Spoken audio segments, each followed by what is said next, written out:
Okay, good evening, everyone. I now call this meeting to order. Clerk, can we have the roll call, please? Whoops.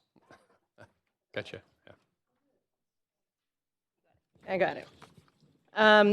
Mayor Stewart in the chair, Councillor Carr, Councillor DeGenova, Councillor Fry, Councillor Swanson, Councillor Hardwick, Councillor Wiebe, Councillor Boyle, Councillor Dominato, Councillor Bly, and Councillor Kirby-Young. You have a quorum, Mayor Stewart. Thank you very much. We acknowledge that we are on the traditional and unceded territories of the Musqueam, Squamish, and Tsleil-Waututh nations, and we thank them for having care for this land. I look forward to working with them in partnership as we continue to build this great city together. Also, just want to take a moment to recognize the staff and all the great work they do here to make our city a great place to live, work, and play. So we're continuing with the rezoning of 4575 Granville Street. On June 20th, Council considered hearing from speakers regarding the rezoning proposal for 4575 Granville Street and closed the receipt of public comments. Council then recessed the public hearing to today. Since June 20th, staff have received questions from Council by email. We'll begin by answering these questions. Council will have an opportunity to ask additional questions to staff. Although I should note that your Council may only ask clarifying questions on matters brought up over the course of the public hearing, and I'll try to steer you in that direction. So we have Yan Zheng from the Planning, Urban Design and Sustainability Department, and her team is here as well. So point of information, Councillor DeGenova. Thank you very much. Mr. Mayor, I was wondering, do we need to, may we also ask questions of the applicant afterwards? Sure, we will ask questions to the applicant through the staff. Oh, okay. Right. So we'll address it to the staff first, and if staff feels they need more information from the applicant, then we'll let that process unfold that way. So, okay, thank you. Thanks very much. So I've got one speaker on the list so far, Councillor DeGenova. No, I was waiting for questions to be answered. I put myself on. Right, so you're going to go with questions. Okay, so sorry. Thank you. Go ahead with the answers to questions then. Thanks. Yan Zheng, Senior Rezoning Planner. We'll start with answering the transportation-related questions. Mr. Mayor, maybe if before we begin, there's just I want to provide some context. We've received a number of questions from councillors that staff will be addressing this evening. We've received a couple of questions that pertain to procedural matters. So conduct by councillors, questions from councillors about conduct of other councillors during the meeting. We're not going to be answering those questions here this evening. They don't have any bearing on council's reconsidering of the application. I think if there are procedural issues or questions, we can deal with those after the fact. And what we would recommend that if councillors have procedural concerns, that they raise those as points of order at the time that they arise. Right, and through the chair, and then I can offer a ruling at the time or in consultation with clerks and other staff. Okay, so thanks very much. Go ahead. Hey, thank you, Mayor and Council. John Turecki here representing transportation. I'll start off with a few transportation related questions that staff have received. Firstly, will the 2 to 2.5 meter hedge that staff described as encroaching on the lane be fully removed when the lane is repaved by the applicant, thus widening the usable part of the lane by that amount? If so, will that enable 2 cars to pass in the lane? The answer is yes. The encroaching portions of that hedge will be removed in order to repave the lane, and that will provide 6 meters of usable width, which is sufficient to allow 2 vehicles to pass, and 6 meters is the typical width of a lane throughout the city. The hedge itself is about 5 or 6 meters wide, and so that'll be not a complete removal of the hedge to enable that. Second question, staff indicated that traffic in the lane will increase only slightly by about 10 trips per hour in peak hours. What are the estimated trips in non-peak hours? So the number of trips each hour would vary significantly throughout the day.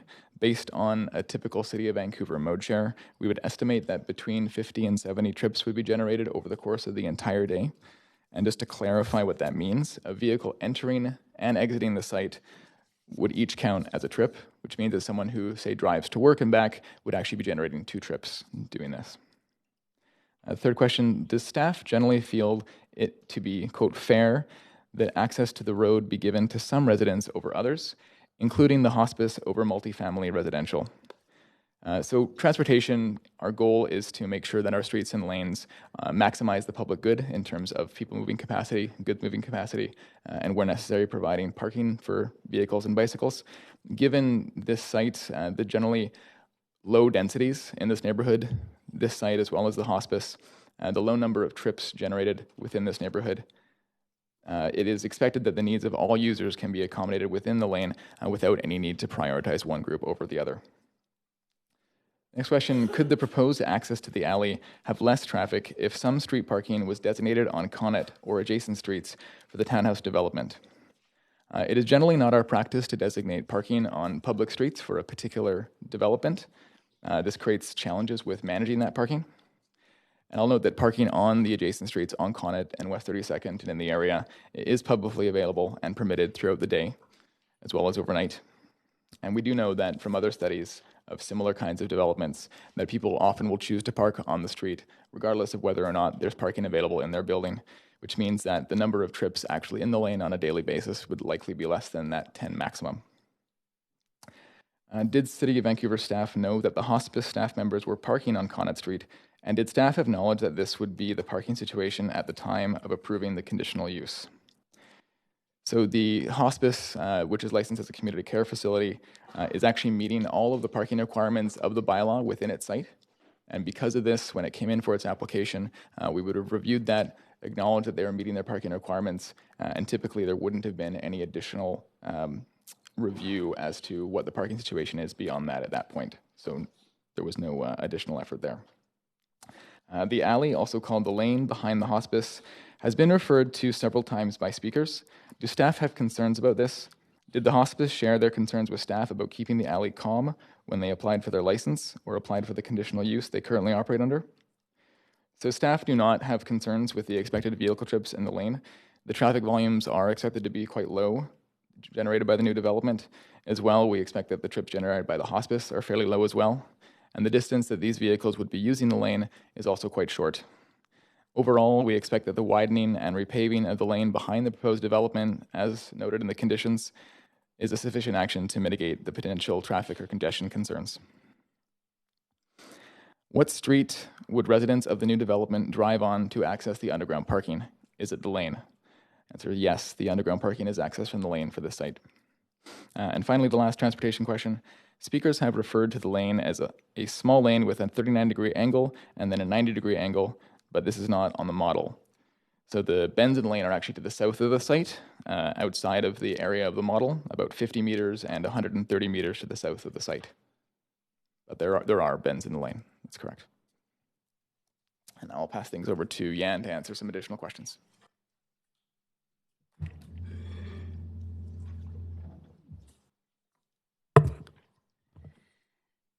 This next question starts with a statement. A speaker stated that the hospice had not been contacted by city staff until after receiving the application and implicitly approving it. Please respond to this statement and process of approval and public consultation. The Vancouver Hospice Society, along with 240 other property owners within the 2 blocks radius of the proposal, received notification of the pre-application open house hosted by the applicant and held on December 7th, 2017, prior to a rezoning application being submitted to the city. 47 people attended the pre-application open house and 35 comments form were received with equal amounts of support and concern. A rezoning information sign was installed on the site after the rezoning application was submitted, and property owners within 2 block radius were notified around April 3rd, 2018 of the upcoming open house at Shaughnessy Heights United Church. The Vancouver Hospice Society was included in this notification.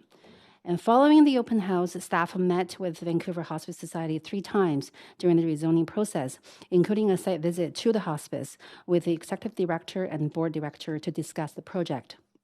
As you know, the approval of a rezoning is with mayor and council, not staff. What staff have done is we have listened to the concerns of the hospice throughout the review process and recommended changes to the application in response to these concerns. The next question is when the hospice applied for the conditional use, did the hospice notify the neighborhood and hold an open house similar to this project? As part of the Vancouver Hospice Society's application for a community care facility, the city completed a notification of the neighborhood and posted a site sign. No open house was required by the city for this development permit application. 11 responses were received from the neighborhood, all of them objections to the proposal, citing concerns regarding the use of the building, i.e. this is a business operation, not a house, increased traffic around the area, on-street parking, as well as the lane congestion. The next question asks about the impacts on construction on the hospice, since the majority of the 8 patient rooms are located on the south side of the hospice building.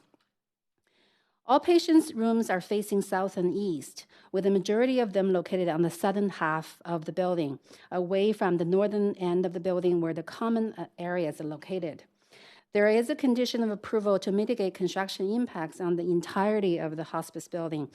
Concerns about noise and dust impact from any construction from the subject site, which is located to the north of the hospice building, will likely be lessened on the southern side of the hospice building. Staff received a few questions to verify that the proposed townhomes will be rented and cannot be sold. Please see Condition 4 in Part 2 of Appendix B of the policy report. It is a condition of a rezoning enactment that the owner enter into a housing agreement to secure all residential units as market rental housing units for the longer of 60 years and the life of the building. This will include a no separate sale covenant and no stratification covenant. No units will be rented for less than 1 month at a time. This housing agreement is to be enacted by bylaw by council prior to rezoning enactment and cannot thereafter be amended without council action. To reiterate, these units proposed in the application cannot be sold individually. A follow-up question to this is that what mechanism does the city have to ensure that the homes are unstratified, and what happens if the owner stratifies anyway? This Section 219 covenant that I just mentioned, the housing agreement, would address this concern. They are registered on title to the property prior to enactment and prevent the filing of a strata plan at the Land Title Office, the LTO. The strata plan would need to be signed by the city as a charge holder. If an owner tried to stratify, the city would refuse to sign the plan so that it could not be filed. And in addition, the LTO should outright refuse to accept the filing of such plan. And if all things went wrong and all the mechanism put in place failed, the city would seek injunction against the owner. The next question asked is whether it would be possible for staff to prioritize the permitting process for this project to ensure a shorter period of construction. The duration of the construction would not be affected by the expediting of the permit process, as that is under the control of the developer and the contractors. And further, this is a regular rental housing project coming under the HC policy, so it would not qualify for expedited process. Having said that, council may direct staff to do so for this specific project. And it is also important to note that there will be construction impact mitigation requirement as a condition of approval. There was a question asking staff to provide more details on another HC policy application at 4750 Granville Street. The city did receive a rezoning application on May 12, 2019 for the site at 4750 Granville Street under the HC policy. The application is to rezone from RS5 to CD1 to allow a 32 market rental units in a 4-story apartment form. And the applicant has requested the city delay processing of their application until further notice. A follow-up question is who the applicant is for this other rezoning application at 4750 Granville Street. The rezoning application at 4750 Granville Street is made by Stuart Howard Architect as the applicant. The developer who is noted on the application form is Dumas Homes. And please note that it is very common for rezoning applications to have the architect or developer as the applicant and not the current property owners. And that's all the questions for us. And just to have a staff closing remarks is Karen Oza, Assistant Director of Rezoning Center. Thanks, Jan. Good evening, Mayor and Councillors. Karen Hers, Assistant Director of Planning. I'm responsible for the Rezoning Center. So I just wanted to wrap up the staff responses. Many of Council's questions address the issues that we've been working through for the last year. We've met with the neighbors, particularly representatives of the hospice, and we've listened and we've heard their concerns. Staff recognize the sensitivity of the situation with the hospice and have worked closely with the applicant to find solutions that are as respectful as possible in addressing the concerns that have been vocalized. The conversations we've had and the concerns that we've heard have informed the changes that have been incorporated into the current proposal as well as the conditions of approval. There are significant changes to the original proposal to mitigate impacts both during construction and over the life of the proposed building. And I'd just like to briefly review these with you. First, to address construction impacts, a construction mitigation plan is required, which outlines noise measures, duration of construction, and quiet construction methods similar to other mitigation plans adjacent to hospitals and existing daycares. Second, to ensure a respectful interface between the building and the overall site, there have been changes to the original proposal as well as design development conditions contained in the report. To reduce activity and noise adjacent to the site, activities have been moved from the south side of the site, adjacent to the hospice, to the north side. And the intent of this is to minimize foot traffic and noise and to increase the privacy for the neighbor. This includes both the driveway and the children's play area, which were originally along the southern side, as well as the footpath that's currently shown along the southern property line. To support this quiet zone, a 10 to 15 foot wide green area with no active programming, including significant evergreen landscaping, has been created on the south side of the site, and that's between the site and the hospice to the south. To eliminate overlook issues, the upper stories of the townhouses on the southeast side of the site have been reduced. Balconies have been reoriented away from the hospice site. There are requirements for evergreen privacy screening on adjacent balconies and roof decks, as well as the use of obscure glass in the south-facing windows from the second level up. For increased compatibility between the proposed site, proposed development and the neighbors, a wide courtyard allows views through the center of the site from the hospice, and the laneside townhouses have been stepped down to 2.5 stories to better transition to lower scale housing to the west. And to deal with traffic and accessibility, there are conditions to provide improvements to the lane, as outlined by Mr. Turecki earlier this evening. And additional parking beyond what's required by the bylaw has been provided on site to limit impacts on street parking that's used by the hospice. On balance, should Council approve this application tonight, staff believe that these mitigations and conditions of approval will ultimately result in a development that is a positive contribution to the neighborhood, providing family-oriented housing, rental housing that is needed in the area. Pass it on to you for questions now. Thank you. Thanks very much. And I have a couple of councillors on the queue. So, Councillor Dejanova, please go ahead up to 5 minutes. Thanks very much. I do have questions for staff. And the first would be, questions for, I may ask questions of staff as well. Please, yeah. Correct? I just Yeah, wanted actually, two staff, and if you have something for the applicant, it would go through Okay, the I staff. just wanted to make sure I could ask them at the no same problem. time.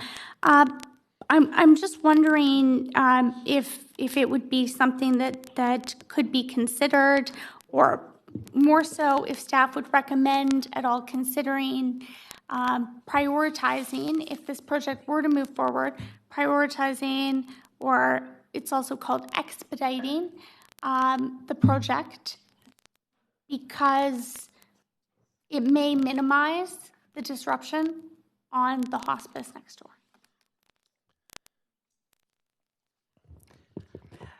As noted by Ms. Sang previously, when we prioritize or expedite a process, in this case, it wouldn't actually change the construction time. It could move forward the development permit quicker if we're able to prioritize it, but it won't have any impacts on the construction. Okay, and we're sure it wouldn't have any, I'm just looking at my experience, sometimes you're waiting for one permit because you have to wait for that, before, for instance, you're waiting for an excavation permit to be processed before you can move forward with that. And then there are other steps when it comes to, for instance, you have to have a building permit before you have your demolition. I'm just wondering, is there any type of expediting that could be done similar to, I suppose, being very sensitive to this unique project and its location next to, the hospice? I understand the concerns of staff, and I appreciate that, but I'm wondering, not all projects are next to a hospice. So, is that a consideration of staff? I want to ask that for the record, and also wanted to ask about sort of looking at the timeline, I suppose, that those permits are issued in. Yeah, those are certainly things that we can look at. As you said, the situation of having development next to a hospice doesn't happen every day, and we could certainly work with our colleagues in development services to look for opportunities to overlap permits or to find ways of moving things along more quickly. Thank you very much. I also had a question for the applicant. If possible, just going back to some of my notes, and that's why I'd asked that we come back here, and that is through staff. My question specifically is, in looking at sort of minimizing the, I suppose the disruption is what I'll call it, or the concern about disruption with the Vancouver Hospice Society. One of the issues that came up and that I wrote down specifically was, how do you go and find someone on site and tell them to stop construction during, a very sensitive time? And I'm wondering if there was any thought given to that, or if you could answer that question with any type of solution you may have. So just before you answer, this does have to come through staff first, just to make sure that we're not getting any new information, but this is clarification of information that is just not to question you, just to make sure we're all clear on the procedure here. So perhaps the staff can answer first, and then, and if appropriate, then signal to the applicant that they can respond. In this case, we would defer to the applicant to talk about the measures that they would use for construction. Thank you. Okay, thank you very much. And just as they approach, I'll note that it was a question asked specifically. Thank you. Thanks. Through your worship, we have not had much coordination with the hospice at this time, so it's difficult for me to answer that question without consulting with the hospice, because I don't fully understand what their procedures are and what their timelines are. But we have spoken with amongst ourselves, and I think having a dedicated site officer or site super that could be a point of contact, a consistent point of contact with a cell phone available to halt construction would be a reasonable approach. But again, we haven't spoken with the hospice regarding this, so that would be just our initial opening proposal, and we would very much like to discuss with them if there's some way we can ameliorate that. Thanks very much. And we're at our 5 minutes, but you can have another round if you like, Councillor Deschanova. Councillor Hardwick. Oh, sorry.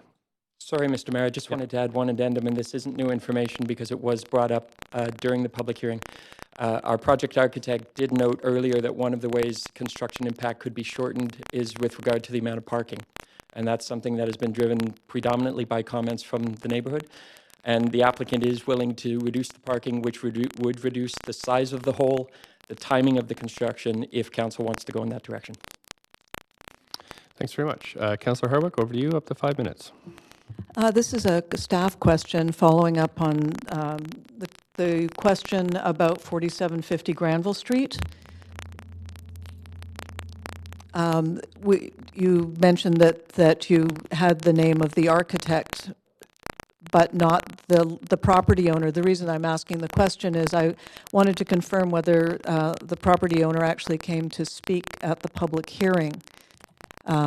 But I'm now hearing that that application has been pulled, or? No, I'm happy to answer that question. So the application is on hold, but we do anticipate a revised proposal coming forward in the near future, and is roughly in the same kind of 4-story format. And then developer is Dumas Home. Do you know if that person came and spoke at this public hearing, that is the property owner? I'm not sure about that. Okay, well, question back, I would like to know that. Thank you. My next question is for the applicant. Oh, and I just wanted to mention, it's pronounced Cannot Drive, the road behind there, is it not? Cannot? Yeah, just checking. I'd like to ask some question of the applicant. And again, that goes through staff first. Okay, we've heard, and to staff, we've heard multiple references to the fact that this property could be developed as, I think it says in here, a 12,000 square foot single-family dwelling. And yet we've also clarified that it's zoned RS5 currently, which could accommodate in various different combinations 5 units. So my question is to the applicant, did they start off looking at what I consider gentle density and not the missing middle, which Mr. Todderin will know what I'm getting at there. Did you just automatically go to this is the size and number of units that we have to make this development work, or did you look at it, I should be able to ask this question. Just finish your question and then I'll whether you started from a certain place or you worked up to it, or did you look at what was able to be accommodated within the existing zoning or similar combinations? Okay, and just before we start answering that question, I have a point of order from Councillor Dejanova. Thank you very much. Mr. Mayor, I understand that we are in a quasi-judicial process. Sure. And I understand we were in council earlier today where we can ask those type of questions, but I understand that this is what's before us. It's not what could have been. What I understand is what's allowed to be there might be a question that you can ask, but you can't ask, you know, would you, like, why is this here instead of considering something else could be here right now? Sure. So through you to staff, I would ask if this question would jeopardize the process for it. Right, and so I'm the way... That's a point of order. It is. And I'm clarifying for you right now, is that, so staff are the gatekeepers on this one to make sure that the questions are in order and they should not be answering questions that would jeopardize the public hearing. So that, I've been making that fairly clear all the way through. In this case, it does look like perhaps the safest way to answer this question is what is possible to build under the current zoning. I know that has been asked whether the intention was to go through. If that's okay with Councillor Hardwick, perhaps we could start with that, and that could actually be to staff initially as to under this current zoning, what is the possibility for construction. That has come up through the hearing, so it is clarifying information. I'll start out by just reiterate what can be built under the RS5 zoning, which is a single family with a secondary suite, single family secondary suite with a laneway home, and a duplex. And then for this site, a duplex each with a secondary suite. Those are the typical uses. And then there's, you know, a range of compatible uses with residential use that can also be approved conditionally. So is that enough, or would you? Yeah, this is the same question I was asking previously, because it's including in the questions that we received from staff in writing here that there was still a reference to building a 12,000 square foot single family dwelling, and I just wanted to make it clear through staff that was not in fact the case, that there were variables that could have multiple dwellings on that property under the existing zoning. So I'm satisfied. Thank you. You're okay? Okay, great. Thanks. Any other questions for you? Yeah, and we can put you back on the list if you come up with any others. So I have, Councillor Isanova, I have you back on the list for a second round. Can I go through the first round first? No problem. Yep, as people are starting to come on. Okay, thanks very much. Councillor Fry. Yeah, thank you, Mayor. Question for staff. In looking over the Affordable Housing Choices interim rezoning policy, it makes real reference to urban design performance, including consideration of shadow analysis, view impacts, frontage length, building massing, setbacks, etc., and demonstration of a degree of community support. So I'm wondering, I've heard from the developers and in part from members of the community that there hasn't been that engaged consultation. Is that considered as a prerequisite of affordable housing choice interim rezoning decisions? That robust level of sort of community consultation? So this rezoning application followed our standard best practice public consultation process, which is pretty robust. And I think for this particular one, we heard loud and clear there is a lot of support for rental housing provision within the city. And the biggest concern we also heard with the consultation is that there is a concern about the impact to the hospice. And then we really look at the specific concerns and how to mitigate those concerns. And that's why we made the recommendations as we made. Right. And so when we talk about a degree of community support, we don't really give that a metric then. It could be a small degree or a big degree. It's just a degree of. Actually, if I can just jump in here, the clerk does send around a summary of the correspondence, and we are debating about the form of it, of course, but perhaps that could be sent around to councillors too, just to remind them what we have to date in terms of information about public input on this. So I could ask the clerk to send that around again. That would be great, and turn it back over to the planning team. If there's any other comments on that. Okay, so, and yeah, sorry if you had some further comments. Otherwise, I'll move to my next sort of question here around RS5 zoning. And I appreciate that this is a rezoning, but the report does reference the base RS5 zone as well as the general neighborhood, stressing well-landscaped yard spaces to enhance privacy and reinforce the appearance of buildings being situated amongst a well-landscaped environment rather than an explicit urban setting. I do find that doesn't seem to be exemplified in this design, and I'm wondering if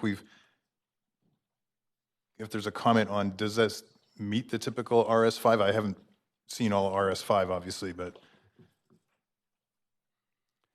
So your question, okay, so your question is, does the landscaping meet The typical landscaping, and specifically, they talk about generous side yards and backyards are part of the zone's key site characteristics. So I'm wondering if this is reflective of those key site characteristics. The RS5, the base zone asks for sort of a 10% of the site width, but no more than 15 feet setback, side yard setback, and one of the side yards could be further reduced to 10% or 10 feet setback, which is what we see in this model here, or this application here. The Granville side setbacks are sort of 10 feet, and the lane side townhouses are setback 15 feet.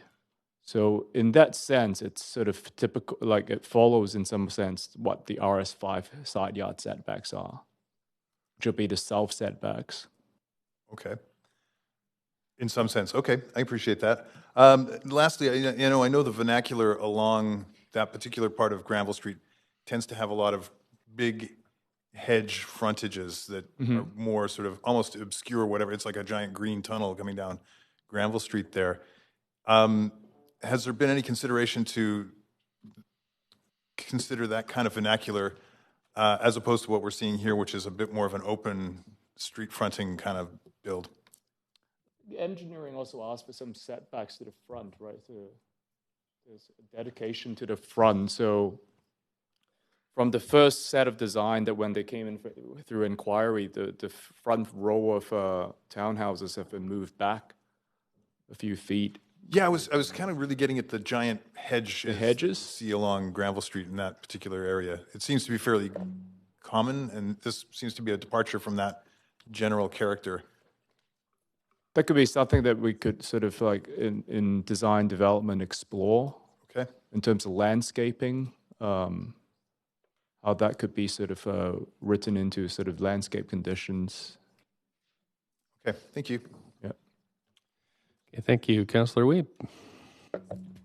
Yeah, a few of my questions were asked. The proponent talked about reducing parking. However, we're talking about the project as is. We don't have the ability to make those conditions, do we?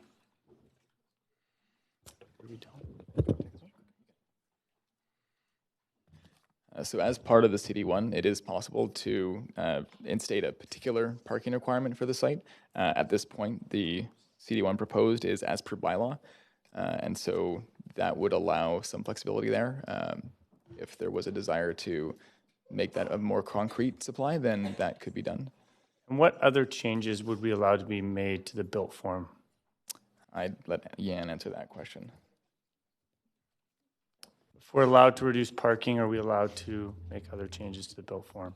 Size of the property. Yeah, first of all, I just wanted to note with the parking, I think there's pros and cons in looking at changing the parking. One of the reasons that we're looking at a full underground level of parking is to mitigate the impacts on the hospice and the use of the street parking. Parking is an easy thing to change, really, within a CD1 bylaw. Once you start looking at height and density and other changes, there are cascading effects to the bylaw and to the conditions of approval. And so some of those changes become much more complex. If there are significant changes, you may not wish to support the application. But other than that, it depends very much on what those conditions, what those changes are. Okay.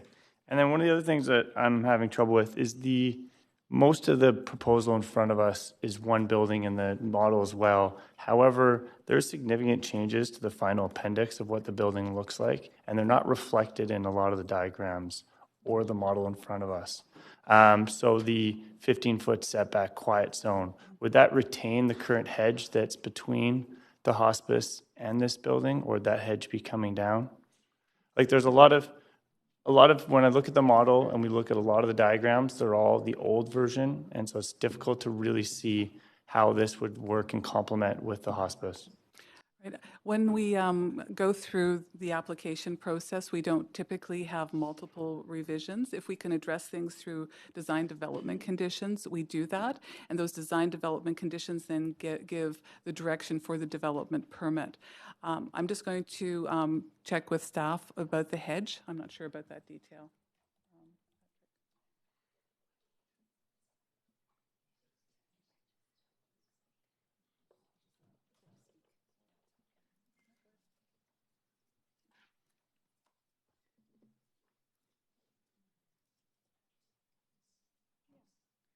Hello, Tiffany Rougeau, rezoning planner.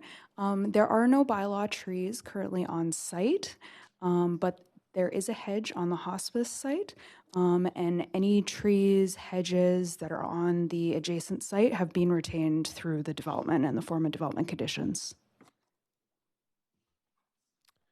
Thanks very much. Is that... Also, landscaping, we're happy to help with that. I guess the follow-up is there's a lot of changes made at the end of this process before it came to council, and you said that's not regularly done.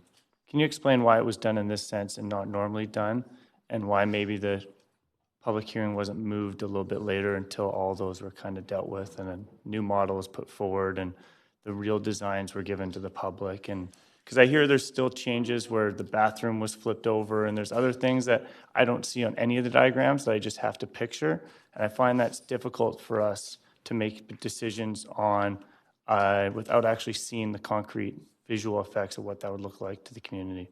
Yeah, I think you may have misunderstood what I said.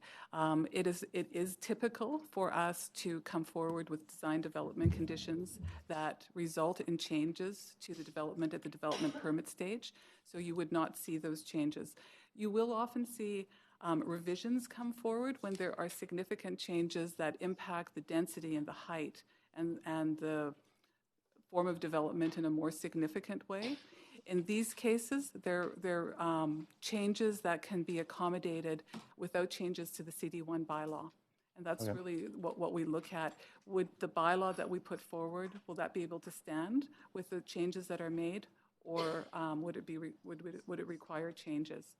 So it is very typical to come forward with, a list of design development conditions that will address the impacts of the development, things that we've heard from neighbors and the community, and that's what we put in front of you. Unfortunately, we don't do the revisions at the rezoning stage. It's really about form and massing at this stage, and the detailed design development happens at the development permit stage. Okay, thank you. Thanks. Councillor Dominato. Thank you, Mr. Mayor. A couple of questions for staff. One is just around, following on the questions around the continuous landscape buffer. We were given sort of 10 to 15 wide or deep, but I'm just curious how high, what's proposed in terms of the height of that buffer, in terms of the hedging or other kind of landscaping? Yeah, I believe most of the new trees would be planted right along the southern edge of the property, in addition to layered ground covers. 10 feet tall. 10 feet tall is what you're approximating. Okay. And then a couple other questions. Just, did you have something to add? Sorry, I just hear. The hedges would be about 10 feet. Okay. Okay, thank you. I'm just curious if the developer has proposed, because one of the things I heard during the public hearing from speakers was concerns around disruption with construction, and I'm just wondering if the developers proposed swing space. So if this were to go ahead, would they provide for a temporary relocation site that would be private and support the hospice over, the 1.5 to 2 years period? So that's one question. And then the second question is, while I know a CAC is not required as part of this, I'm just wondering if the developer is open to a voluntary CAC. So 2 questions. So I just again to caution you to make sure this is clarification of existing information, not new information. So if you feel it's new just to information, start with answering your first question, we know it's very difficult for the hospice to relocate to another facility because of the purpose-built nature of the hospice. But I will leave that question. I think it's a fair question to ask the applicant to see if they have any ideas. Can you just repeat the second question about the CAC for me, please? I know that it was noted around the DCL requirements and contributions that's noted, but I was seeking clarification on whether, I know CACs are not required, but whether voluntary CACs are considered or were ever considered or would be considered. So just CAC, they're generally voluntary contribution to the city to contribute to the growth. And then what we do is for routine small rental buildings that we would exempt pro forma evaluations. So in this case, that's exempt. And there is no CAC due because of there's no land lift. Thank you. Great. And did you want the applicant to respond to your first question? I would, yes, if that's possible. Thank you. Okay. And again, just being careful that it's nothing new, just an elaboration on the past conversation. Through your worship, I'm worried that might be straining into new information. So Okay. I think that I can safely say that the applicant is willing to consider a lot of options. We've expressed that, so that perhaps would fall under one of those. Thank you. Okay, thanks very much. So now we're back on our second round of questions. So Councillor Dejanova, I do want to ask because it's a question I feel I should be able to ask considering some of the questions, but please, Mr. Mayor, let me know if it is out of order. There had been a lot of conversation, so this is very much on topic, about what would be supported and permitted, or not. I know it is permitted by the zoning. I understand the policies that it meets. However, some of the speakers had said that they would prefer this or that or something else. Looking at what is here right now, I'm wondering if through staff, if staff feel it is appropriate, if I may ask the applicant, if the hospice gave any feedback specifically on what they would be okay with at all, or was it the construction of anything on this site that would be a concern? And I'm wondering if the applicant, just because of some of the other questions that have been answered, because it pertains to this, if I may ask that question. Sure. So I guess I just again caution and would say if through this whole hearing, through the process, has there been any discussion of other forms of building on this site? Is that? Yes, or was it the construction, any type of construction at all, regardless of as the zoning? Now I know I knew before, but it was confirmed again. But in the applicant's conversations with the neighborhood, or from staff's conversations with the neighborhood and seeing the feedback from the open house, and specifically regarding the hospice, was there a conversation that was from somebody from, I suppose, the board of directors or staff of the hospice that something else would be acceptable, or was it construction altogether that was an issue? Yes, so I can answer just from staff perspective. I think that we've had several rounds of dialogue with the hospice, and I think there has been a general concern about the amount of people that will be accommodated on site, and generally there wasn't any sort of support of this project. Had lots of concerns. There was at some time mentioning that, and then I think it's mentioned by one of the speakers, that they would like to see that to be able to purchase that site and to develop that themselves. But that's, as far as the alternative vision for the site is. But I do think it's a fair question to ask the applicant. Maybe they have had communication that I'm not aware of. Okay, thank you. And I wasn't asking about, I understand that it's your site. I was asking about the actual construction. Through your worship, Councillor DiGenova, as I mentioned earlier, we did meet with the hospice both at the public open house and in their facility. We heard their concerns regarding our development. We did not have any discussions about alternative forms of development that they would find acceptable. Does that answer your question? Find acceptable. So they would have, may I ask, would they have concerns with the construction of any construction? We heard concerns about construction noise. We did not at that time propose alternatives to them, and we were focused on trying to alleviate their concerns with what we were proposing. Okay. And I will note that allowing duplexes in the RS5 zone only became possible in November of last year, when the previous council brought that in, which was after our application. Oh, this wouldn't have come to us if it didn't meet staff's policy, so I wasn't asking about that. Thank you very much. I did want to ask about the playground. And I understand there were some individuals, from my records of who spoke, they may not have spoken for the hospice's board of directors, but in providing access to, I suppose, families, speaker said that maybe those families wouldn't want that access. I happen to have a toddler. I have had to visit very sick individuals and relatives, not necessarily in a hospice, but in care homes, also in hospital.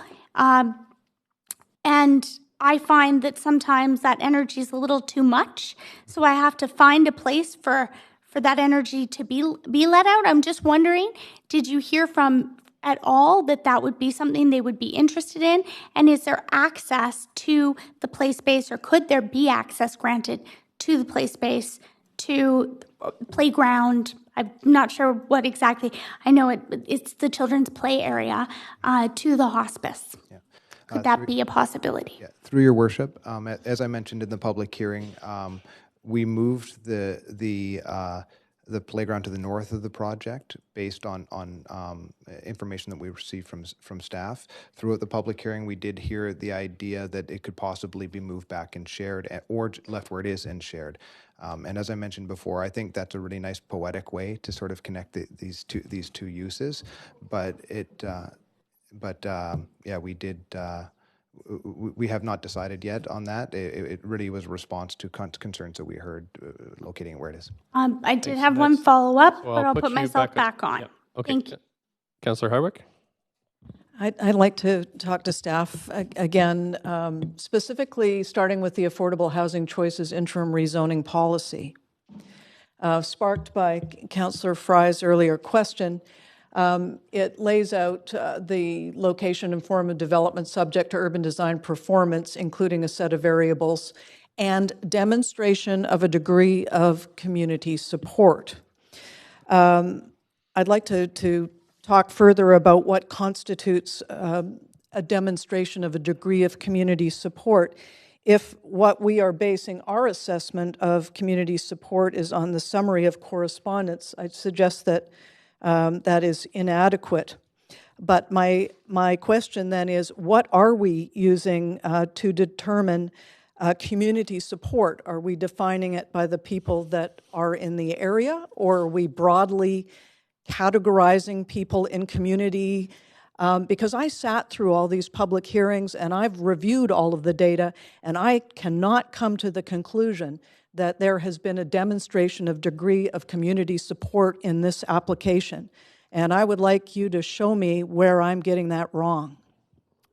So again, this isn't, just to clarify, councillors have been sent the record of correspondence. That's our current policy. That's, and maybe we want to change that in the future, but right now that's what we have.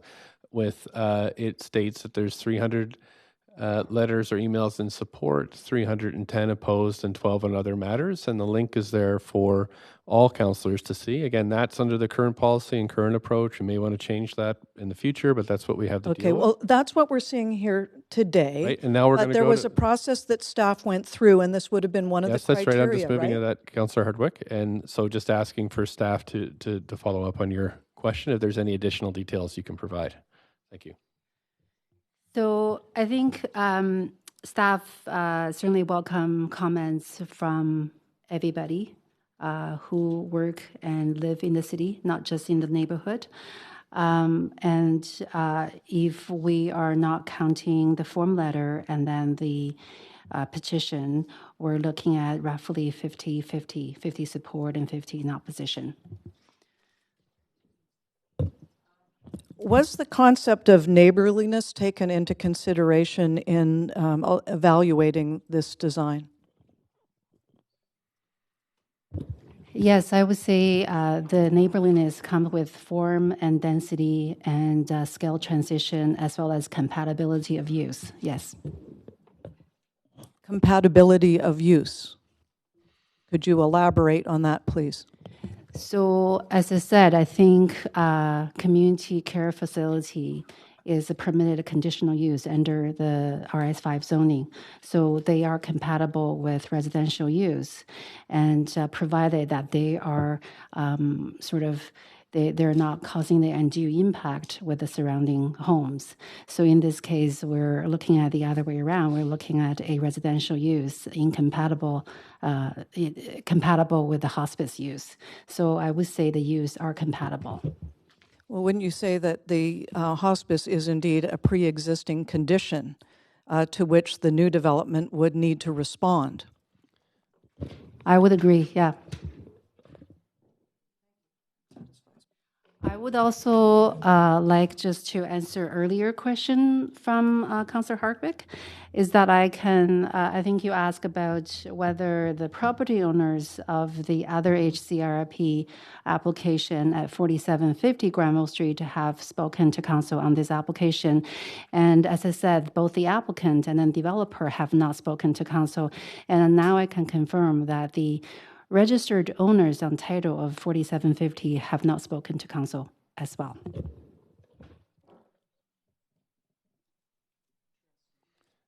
Thanks very much. That's it for questions. I'll move on to Councillor Dejanova then. Thanks very much. Just in a follow-up to the Children's Play space, and in looking sort of directly at the report, at the drawings, I couldn't see, was there a way not to move the play space so that it still stayed away from the site of the hospice, but provide access to that space to them at the same time? I heard sort of an either or, and I'm just asking a question. Could it stay where it is, but still provide them space, or would they need some type of? I think that's a good question for the applicant. Okay, thanks. Sorry, through staff. It's fine. Apologies.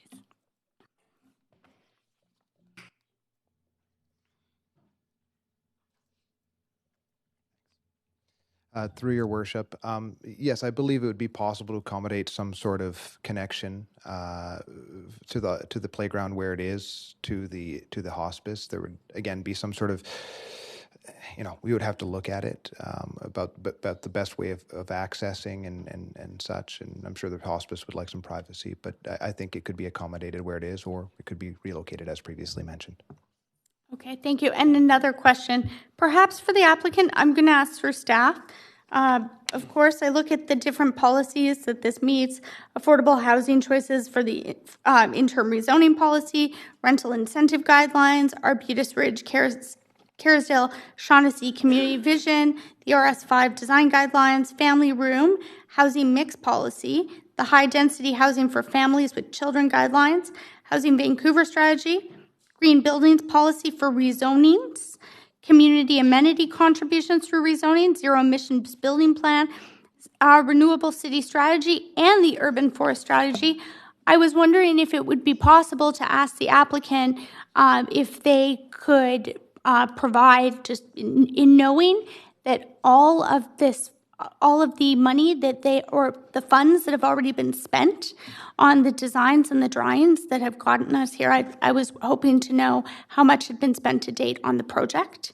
If possible, if staff feel that that's a question. It's a question that I've asked other applicants at other public hearings.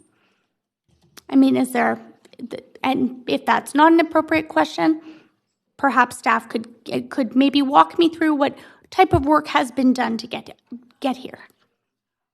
I'll give the applicant an opportunity to answer that question. I'm not sure if we have the details. Okay. I just wondered, or even as the applicant comes to the microphone, is this going to impact affordability? Just before you answer, I have a point of order. Councillor Hardwick. Go ahead. I just want to confirm that no new information should be produced as a result of this questioning. That's right, and I've been reminding, but it's a good reminder all the way through. If it's been part of the previous conversation or it's an elaboration on something that's provided in the documents, that's fine. But and also if staff, again signals that this is providing boundaries, that's about the best we can do here. So with that in mind, allow you to continue.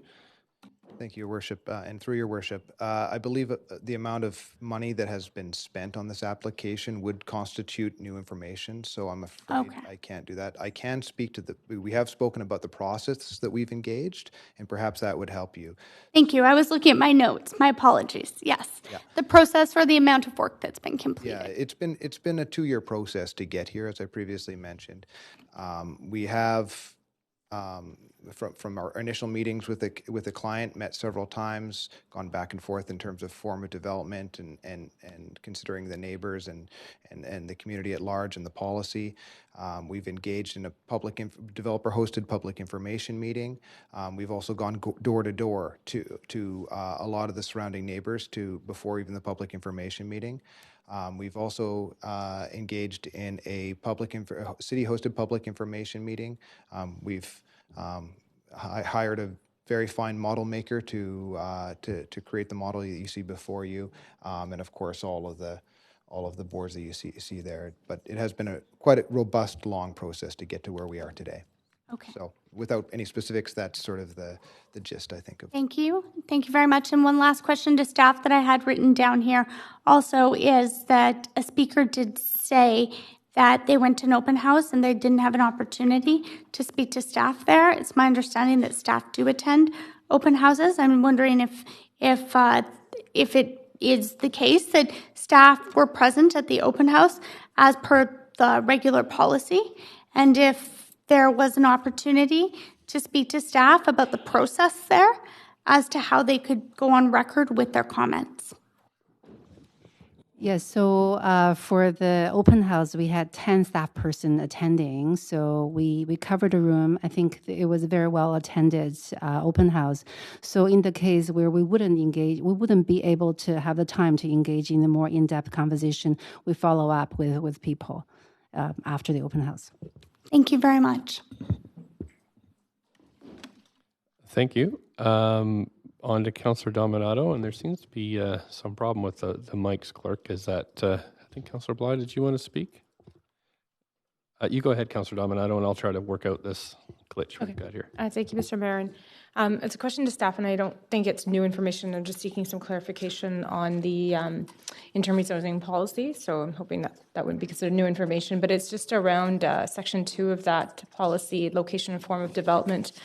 to a sites fronting an arterial street that is on TransLink's frequent transit network and within close proximity, i.e. a 5-minute walk or 500 meters of a local shopping area, in brackets red areas on map 1, and just seeking clarification that indeed there is a shopping area within 5 minutes or 500 meters of the proposed development. I'm just sharing consistency with policy. Yes, so as I said, there is the first row, which is the dark blue areas where you can consider a walk-up apartment or a mid-rise form up to 6-story. But this one follows under the second row, which is a light blue area, and then that site's within approximately 100 meters of arterial street. And then here we can consider a townhouse or 4-story apartment forms. Okay, and does the necessity for local shopping area within 5 minutes or 500 meters, is that pertinent then to, I'm just trying to get clarity as to. I think it is pertinent based on the principle that if you are closer to the shopping node, you can get higher building, more density, more population, whereas while you are on the arterial but a little bit further away, you would have lower density and lower height. Okay, thank you for clarifying that. Okay, I think I've got Councillor Bly here. Is your mic on? It did. Okay, that's good. Yeah, Go right ahead. I'm not sure what's happening. I think it's just important to point out that just for anyone watching, that the address is incorrect there. Yeah, that's right. It actually should be Councillor Bly. And my name, yes, exactly. Right, yeah. And the address 4575.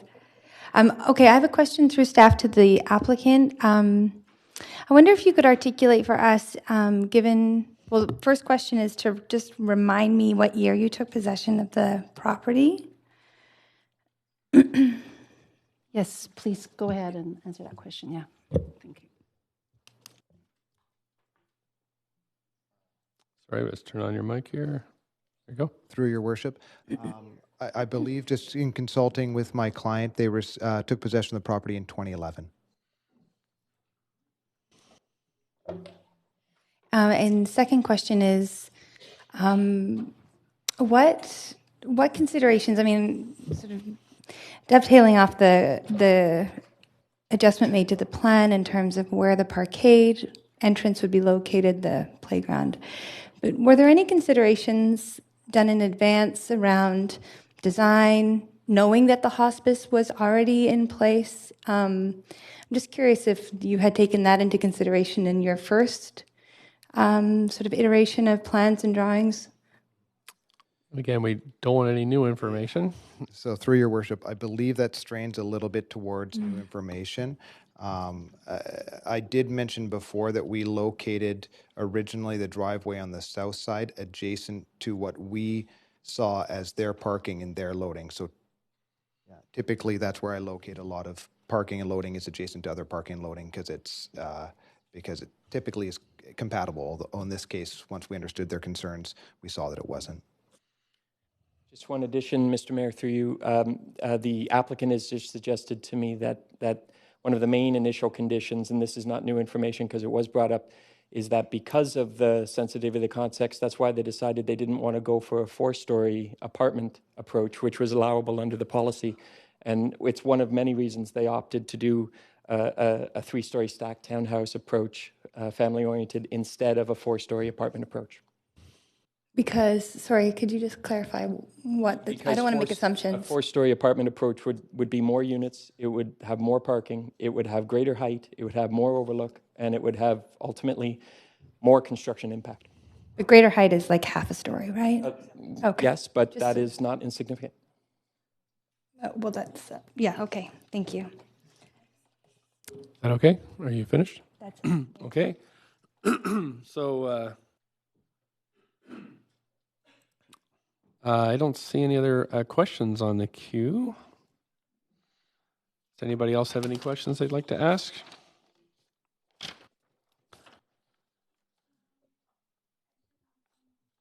Okay. Sorry. Councilor. I'm just carefully going through my notes, and since we have been Oh, that's here fine. Please go ahead. since 9:30 this morning, It's your right. I think that it's important. Well, when I That's hear okay. from... Just go right ahead with the question. Thank you.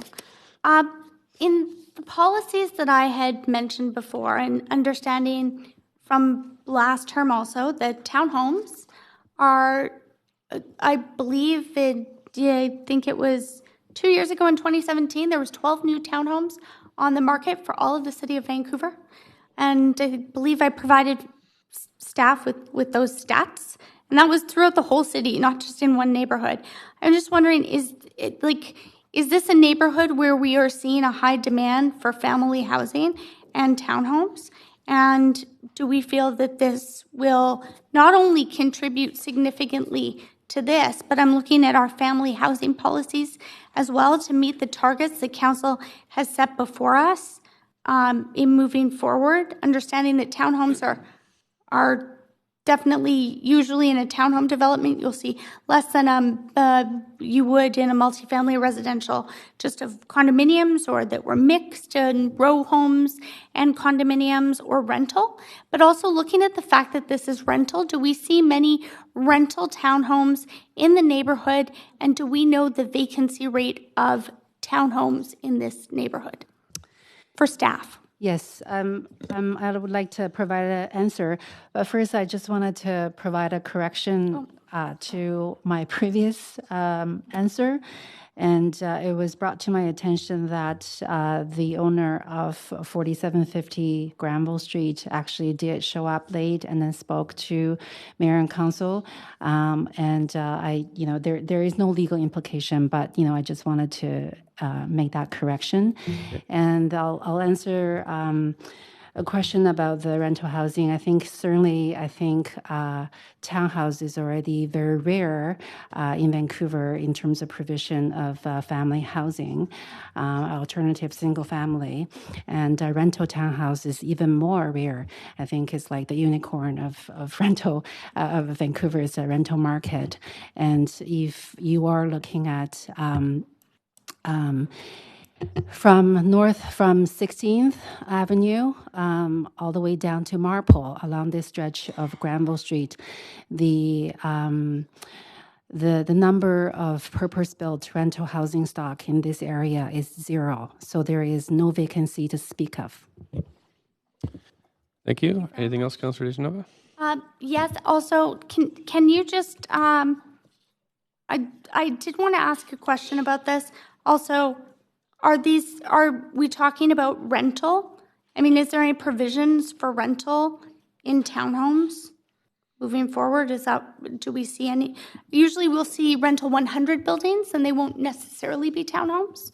Rental in townhomes, do we see that often? I've heard about that a lot throughout this public hearing, and I just wanted to confirm that. The specific rental portion, but thank you for the townhome answer. So our specific townhome zones, the property owner have a choice to develop them as condo versus rental.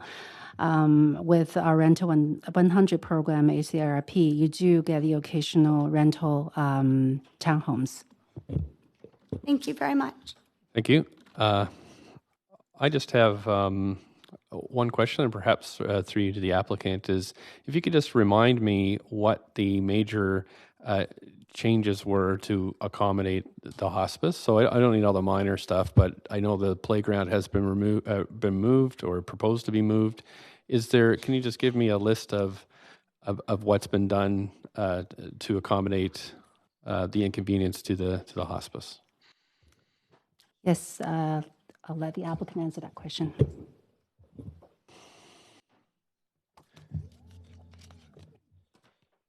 Thank you, Your Worship. There's been 5 major changes responding to the hospice since we've been engaging this process. One of which was increase the parking to alleviate concerns about tenants parking on the street. Implementation of a broader view cone, so we spread the blocks a little bit wider than what you see in the model there. We've reduced the building height by approximately 1 foot to allow more access to sky and light, which we heard. We relocated the parking ramp to the north portion of the site to reduce the noise and activity impacts on the lane. We relocated, as you said, Your Worship, the play area to the north portion of the site to minimize noise and impacts on the hospice. We've created a generous landscape buffer along the property line and the building deck on the south side to maintain resident neighbor privacy, where we had previously had a walkway and access to the lane on the south side of the property. We've revised, well, this isn't actually, we revised the facade, but that was in response to the ARC's comment, not the hospice. And we obscured all the windows on the south side of the buildings to address overlook concerns from within the dwelling units. And we provided 6-foot tall landscape screens on the upper decks towards facing the hospice to alleviate overlook concerns from all the decks on the south side. Okay. Thank you very much. So, Council, would anybody else like to ask any questions to staff or through staff to the applicant? Okay, I don't see anybody else. So, oh, Councillor Dejanova. Okay. So before we make the decision, we had several councillors who missed part of the public hearing on the application. If they wish to vote, they must confirm that they've reviewed the proceedings of the meeting, including viewing the video clip. When I call your name, please indicate if you have reviewed the proceedings that you missed and if you will be voting. Councillor Bly, Councillor Boyle, Councillor Dejanova, Councillor Carr, Councillor Dominato, Councillor Hardwick, Councillor Kirby-Young, Councillor Swanson, Councillor Wiebe. And I've reviewed them as well. So Council will now be making its decision on the application. Do we have a mover for the recommendation? Thank you, Councillor. And a seconder? We have a seconder? Seconder? Councillor Boyle?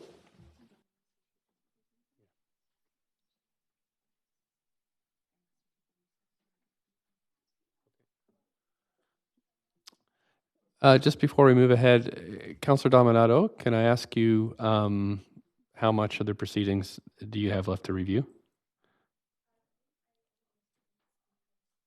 All of the proceedings, with the exception of maybe one speaker. So I can certainly go and review that. If someone could send me the link. Sure, and we could take a short recess for you to do that if you'd like. So my apologies. That's okay. So would you like a short recess to do that? Okay, and how long do you think you need?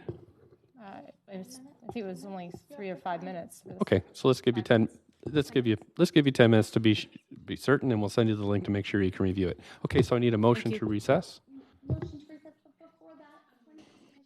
Yep. Just a point of information. Thank you very much, Mayor Stewart. Just wanted to be very careful in this process.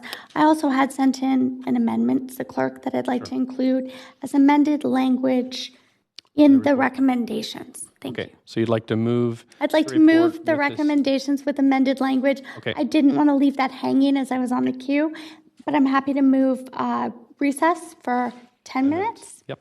Okay, thanks. Seconder for that? It did? Sorry, I missed that. I was waiting for a point of information. But the original motion has been moved and seconded, so you'll have to add an amendment. But you do have the floor first, so you can do that. Thank you. So in terms of the recess then, moved and seconded, all in favor of a 10-minute recess? Any opposed? That's good, thanks. So we'll see you here just after 7:30.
Thanks very much then. So Councillor Dominato, you've been able to review the, great, thank you very much.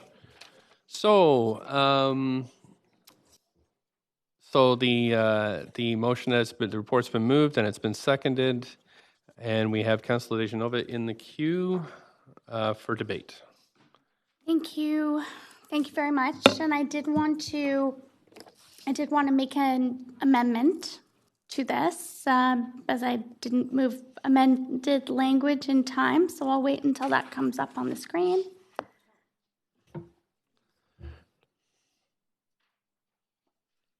We've been in council all day, so I'm used to standing up. I was going to stand up.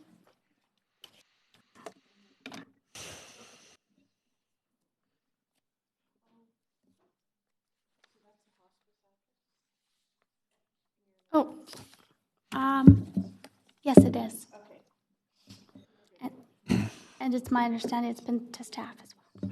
Thank you.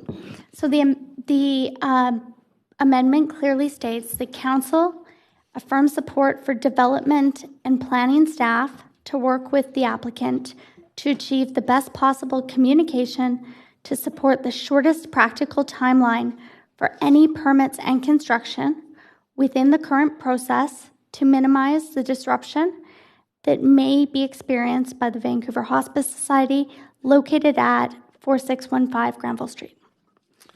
Great, thank you very much. And do we have a seconder for that? Councillor Kirby-Young, thanks very much. So I'll move us over to the amendment queue. Councillor Dejanova, you'd like to speak to this? Yes, so I'll speak to the amendment, and I see through our amendment system here that we have that other amendments may be coming, and then I'll speak to the final motion.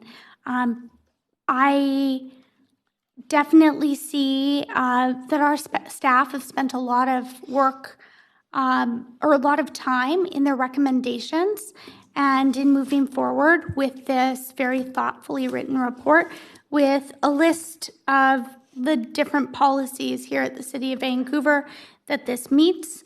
I also realize, in hearing from our staff in some of their closing comments, as well as their answers to questions, that they have tried their very best to be as respectful and considerate and to have consideration also in their working with the applicant as per the public hearing process and the application process to make sure that there is consideration for the hospice.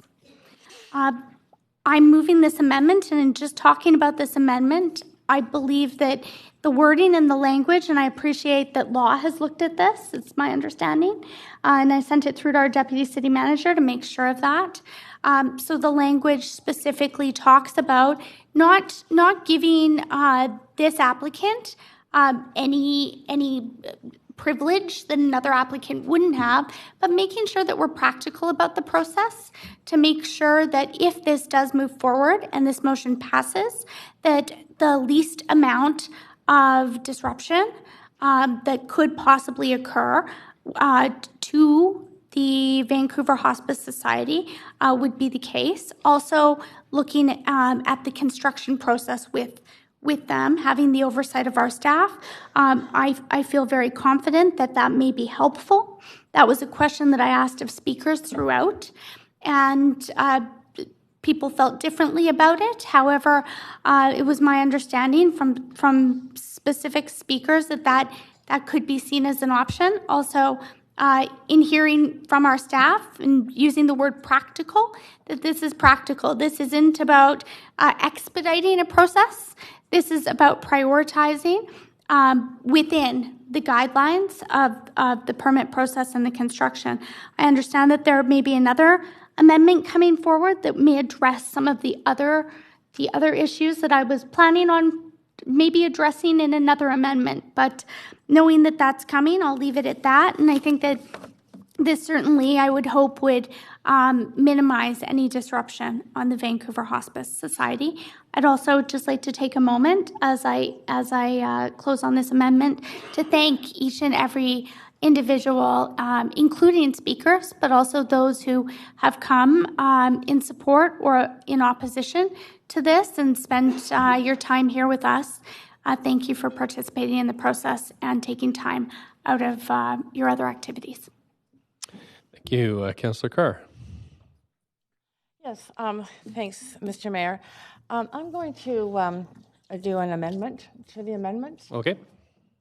And I completely support the first part of this amendment, but I had also circulated to city staff and the legal department an amendment to achieve the second part. So I just finished sending in.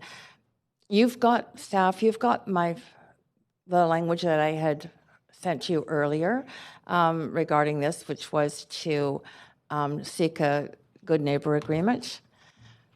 But what I just sent you was just a striking of the last little bit of Councillor DiGenova's motion, and it's a strike and replace on that part of it. So the beginning part is all good, and then you'll see. So there's a strike of that, and then that would be replaced by the motion, by the amendment I had sent in. Okay, so that had come earlier to you. Sorry, if you can just put up, thank you. So maybe I can speak to it as they're just putting it up. It's a point of order. Two separate amendments, and my understanding was one. They're being moved as one, so I think that's... I moved my amendment. This is taking out a part of my amendment and adding in something that's one amendment. Hey, Councillor Carr, go ahead. Yes, thank you. Yes, so I believe that there are two separate things involved in Councillor DiGenova's original motion, and the first part is quite distinct from anything to do with the actual minimizing of disruptions. So in consultation with our legal staff, a good neighbor agreement, which I had asked staff earlier about during the earlier part of question and answers to staff in this hearing, and to which they responded positively, does enable the hospice community to actually work directly with the applicant in order to minimize the disruption during the particular process of construction. So I think that my reason for putting it forward obviously is because that was a big concern that was raised. What will happen should the construction ensue? And I did hear from the applicant a willingness to work with the Hospice Society in this regard. Okay, thank you. So we need a seconder for this. Seconder by Councillor Fry. Thank you. Point of information, Councillor DiGenova. Well, I would be asking a question of staff, and I appreciate this. I thought it was coming as a separate amendment, but because it's now in this amendment, it talks about a good neighbor agreement. Appreciate the good neighbor agreement. Also wondering, though, who's coming up with this good neighbor agreement? I know that this was an issue that we had at a previous public hearing, but it doesn't say how, I mean, is staff going to oversee? What a reasonable, so I'm wondering who is overseeing this good neighbor agreement? Would it be our own staff? It doesn't state that. I think the only thing you could ask is, have we had good neighbor agreements in the past, and how have they been? Because we haven't even passed this yet. I'm going to ask our staff, through you, Mr. Mayor, if possible, how they would see or interpret this. Who would be enacting the good neighbor agreement? Okay, that's fine. So I'll go through, as it's a point of information at this stage, Deputy City Manager can either answer or defer to staff. Thanks, Mayor Stewart. I'll take a cut of this, and then I'll, if planning staff want to add anything to this. So my understanding of the process would be that the parties would have discussion on this. Ultimately, the good neighbor agreement would be a condition of enactment, so it would come back. Staff would be part of that process. Obviously, it's incumbent on staff to ensure that that condition is met. So that's my understanding of how this would be processed. But again, if planning staff or ACSS staff want to add any more detail to kind of the process by which that good neighbor agreement would be constructed, I'm happy to take their assistance. Thank you. Another point Just 1 second. Did the planning staff have anything else to add about details of it? neighbor Yeah, I agreement? think I'll let Kathy Backham, Senior Social Housing Planner, to speak to that a little bit, add more. Okay, thank you. We have used good neighbor agreements in the past with St. George's School and Dunbar Community, and I think that our role would be to convene and facilitate. We wouldn't be party to it, but we would assist the parties in drafting that. Okay, and the further question, further point of information would be whose responsibility would it be? Like, let's say that for instance, one side or another wouldn't come to the table, or would perhaps, and I know that this was discussed at another public hearing, so I do feel that I am within the same reasonable line of questioning. I'm just wondering, I mean, here's the thing. We talk about a good neighbor agreement, but if it has no oversight and one side just won't participate in that good neighbor agreement, how do we know if that good neighbor agreement will ever come to be? And I think I know that was a question asked, and I can go back and find it if we need a recess. That's fine. But I needed some information on that. Okay. Yeah. Oh, sorry. So yeah, as I said, is a gentleman's agreement between the applicant and then the Vancouver Hospice Society, and we certainly we're there to facilitate. And there will be a communication point person to set up, this communication channel as well as an issue resolution.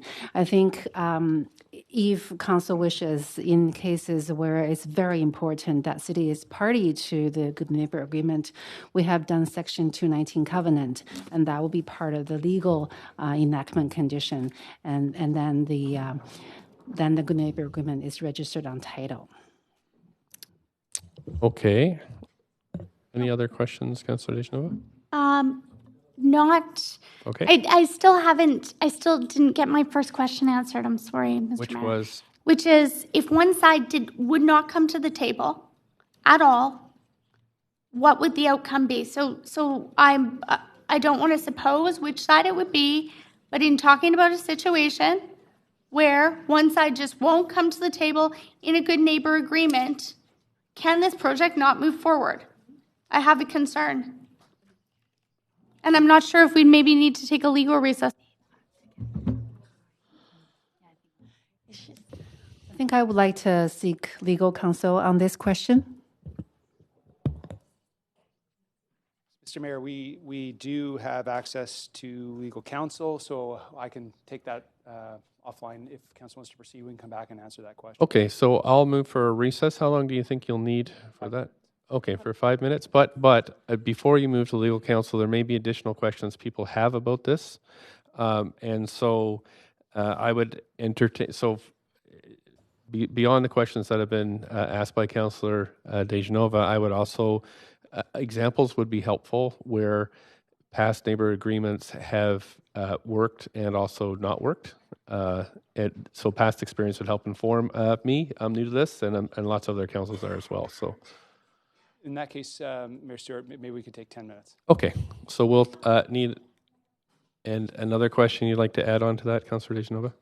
I was just wondering if maybe if there was any suggestion from legal, a point of information through staff, if they could provide that wording that would say who would oversee this and what is reasonable to expect from either or both sides in that. I was just hoping that staff could look at that, because perhaps in trying to be efficient, if they were to provide that language, I would do what we had to in the process to make sure that was included. Thank you. Okay, thank you very much. Point of information? Yes, Councillor Carr. Would it be possible for the memo or the email that I got quoting legal staff on this wording could perhaps not suffice?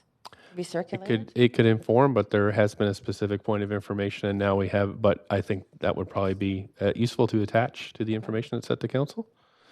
Thank you. So can I have a motion for a 10-minute legal recess? Thank you, Councillor Dominato, seconded by Councillor Dejanova. All in favor of the 10-minute recess? All in favor of the 10-minute recess? 2, 3. Opposed? Opposed to the recess? 1. Is that a yes? Opposed? Opposed? So again, all in favor of the recess? Just going to keep your hands up. So I've 1, 2, Councillor Picard, 1, 2, 3, 4, 5. All opposed? 1, 2, 3, and then 2 abstains. So we are recessed for 10 minutes. Thank you.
Okay, Council, I'm going to call the meeting back to order. I'd like to call the meeting back to order, Council.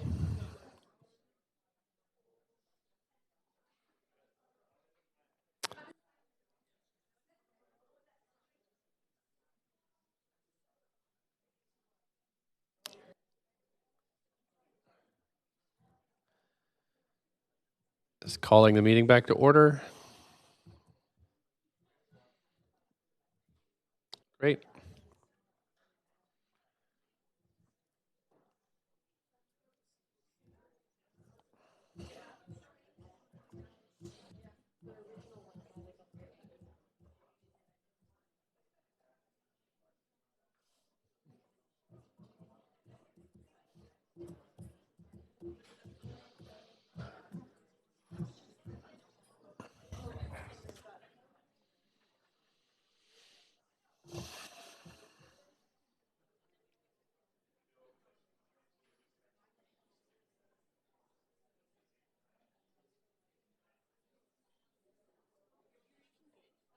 Not yet. I didn't call it.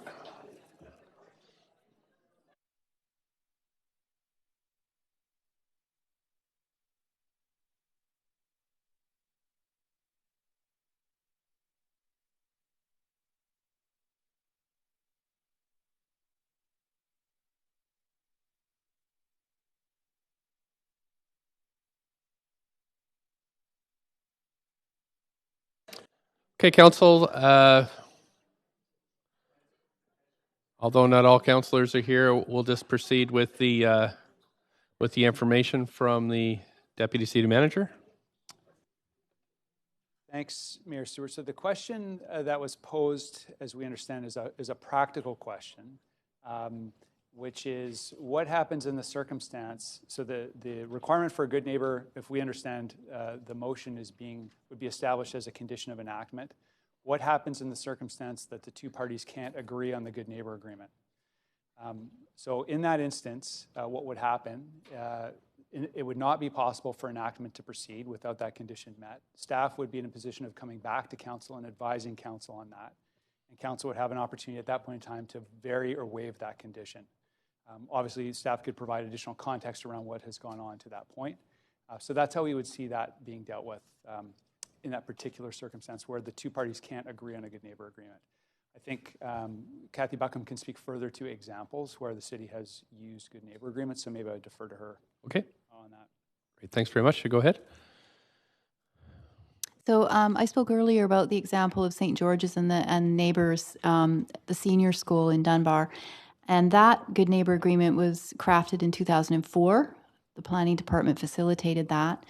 And it's still active today. It's embedded in their operations plan. And that was an opportunity for the two parties to lay out protocol for communications and construction mitigation, noise, traffic, that sort of thing. We've used them elsewhere as well, but that's the one that's is still on record. It's on their website, actually. Okay, thank you very much. And so, Councillor Dejanova, that was your point of information. Is that sufficient for you?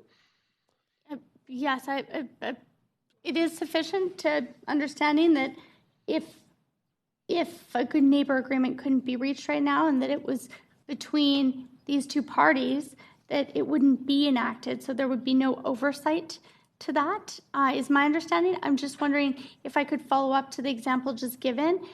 Was that good neighbor agreement between the neighbors and St. George's? Did it have any oversight specifically? That if one side wouldn't come to the table, that there had to be something reasonable included in that? Not in the case of St. George's. That this was a case where both parties came to the table because they saw the benefit of setting in place a communications plan and mitigation measures and that sort of thing. So no, the city's role was just to set it up and convene and facilitate, and then the two parties just continued to meet over the years. And was it tied to the enactment? So if I can just go back to Yes, perhaps thanks. the deputy city, Of thanks for course. that. Perhaps the deputy city manager can repeat just the details of what you said about if, for example, this, which is overseen by the planning staff, if it is not fruitful, what happens in that instance? So it would not be possible to enact the rezoning. It would not be possible to enact the rezoning. Staff would be in a position of coming back to council to advise council of that. Council could then amend or waive that condition. So my understanding is with a good neighbor agreement, planning staff would try to facilitate discussion between the two parties, try to make an arrangement that is built into the operating agreement between the two parties. If one of the parties do not come to the table, staff would come back at a later time and tell us that, and then we'd have the ability to waive this condition or to cancel it. So I mean, it would possibly mean the backstop is that it comes back to council. Okay, and I'm so sorry, That's Mr. fine. Mayor, Keep going. but a Need for me further too. point of order, just because I have been through a public hearing that's seen 4 rounds, I'm wondering, it doesn't have anything about our staff oversight, so I suppose it would be one side, likely the applicant would come to staff if in fact something couldn't be reached, and then it would come to council. Would that entail a whole new public hearing, or could that just come to council in a different way? That's a very good question. Thank you. It would not require a new public hearing. It would come to council in a regular council meeting. Okay, so it would not require a public hearing. Thank It would you just very come to a much. regular council. But I do have, an extra point over there. Please go ahead. I wanted to also put forward the alternative in addition to what's on the screen, and that is we do have a precedent where an agreement is struck between the city and then the property owner and not a third party, and that is also basically is on the agreement would be on the terms and conditions approved by the Director of Legal Services, and the applicant in this case will need to abide by the mitigation measures dictated by the plan. So that's another alternative. So perhaps that could be even a second step if this initial, for example, if this initial kind of goodwill, good neighbor agreement failed, then this could be a backstop even to that. Yeah, I would say that's an alternative. Okay, thank you very much. Any other questions regarding this? Councilor Dejanova, do you have anything else on this one? No. Okay, thank you. Let's see. So we have an amendment to the amendment queue, and I have Councilor Dejanova on the list. Is there anything else? Did you want to speak to this? You know, I may try and add some language.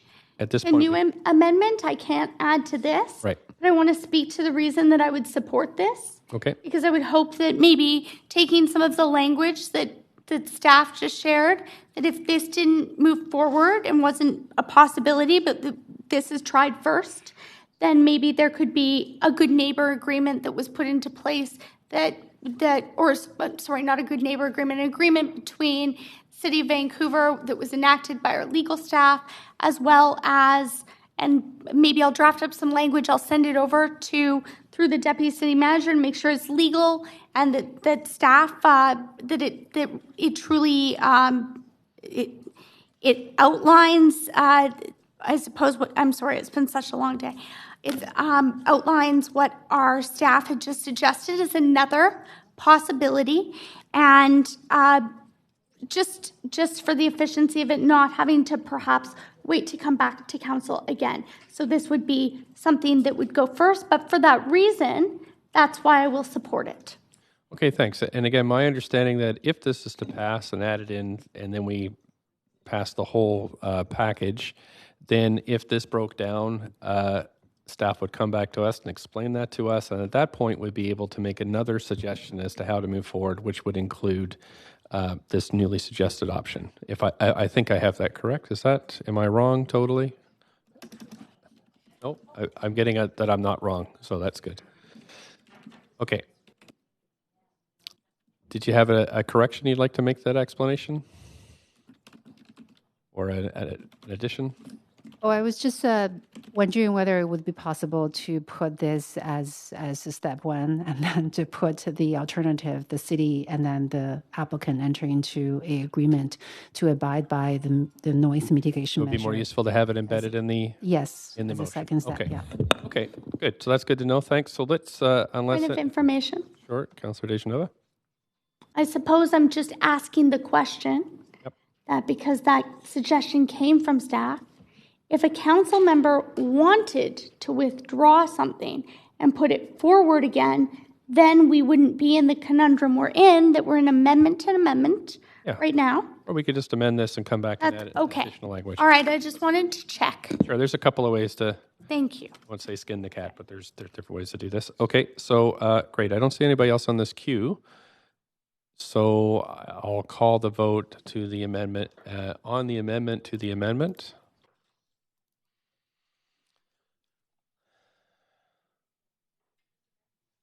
Sorry, I have a point of information or something? Right, it's just, I think there's some adjustments going on here. Right, okay, so we'll just hold on the vote until we have the text back on screen. Okay.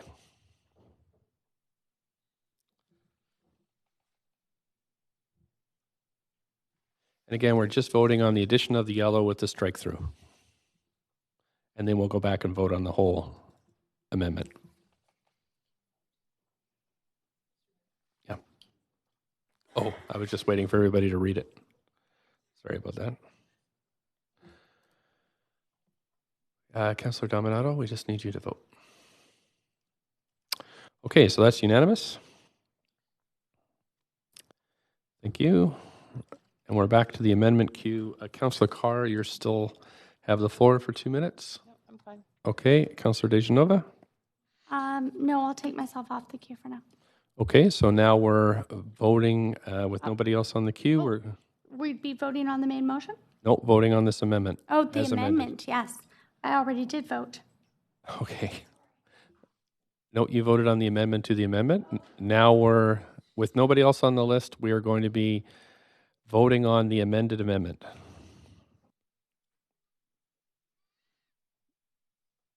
And can we just pull it up on screen just so people know what we're voting on? Sorry. Lots of demands here today.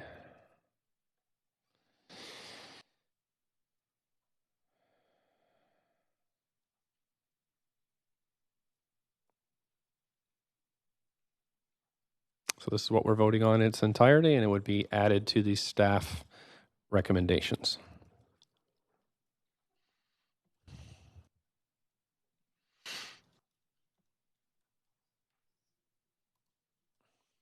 Councillor Dominato? Okay, and that's unanimous as well. So that has been added to the main motion. Sorry, to the report. I'm sorry, I know councillors just put themselves on. I'm just shifting queues here, so I'm going to clear, just let me clear the queue. You've jumped me here. So I'm going to clear this and go back to the main queue. Okay, so now we're on the report recommendations as amended. And I have Councillor Dejanova in the queue. I tried to take myself off to give Councillor Hardwick. Okay, Councillor Hardwick then. Up to 5 minutes, and you're speaking to the whole shebang here. Great. I'm sure everyone will have their 2 cents worth to put in on this, but I will not be supporting this application. To me, it does not meet the litmus test of obtaining a degree of community support. I'm simply not satisfied that the applicant looked at alternatives and took a neighborliness approach in its design considerations from the beginning. I think what I have observed is that the applicant started by maximizing FSR and highest and best use on this property, which they're entirely entitled to do as this interim rezoning program exists. And there is no question, I don't think in anyone's mind that there isn't an appetite for rental housing. This is market rental housing, and that needs to be made clear. And many of the criterion have been met. However, in my assessment, the hospice is a pre-existing condition.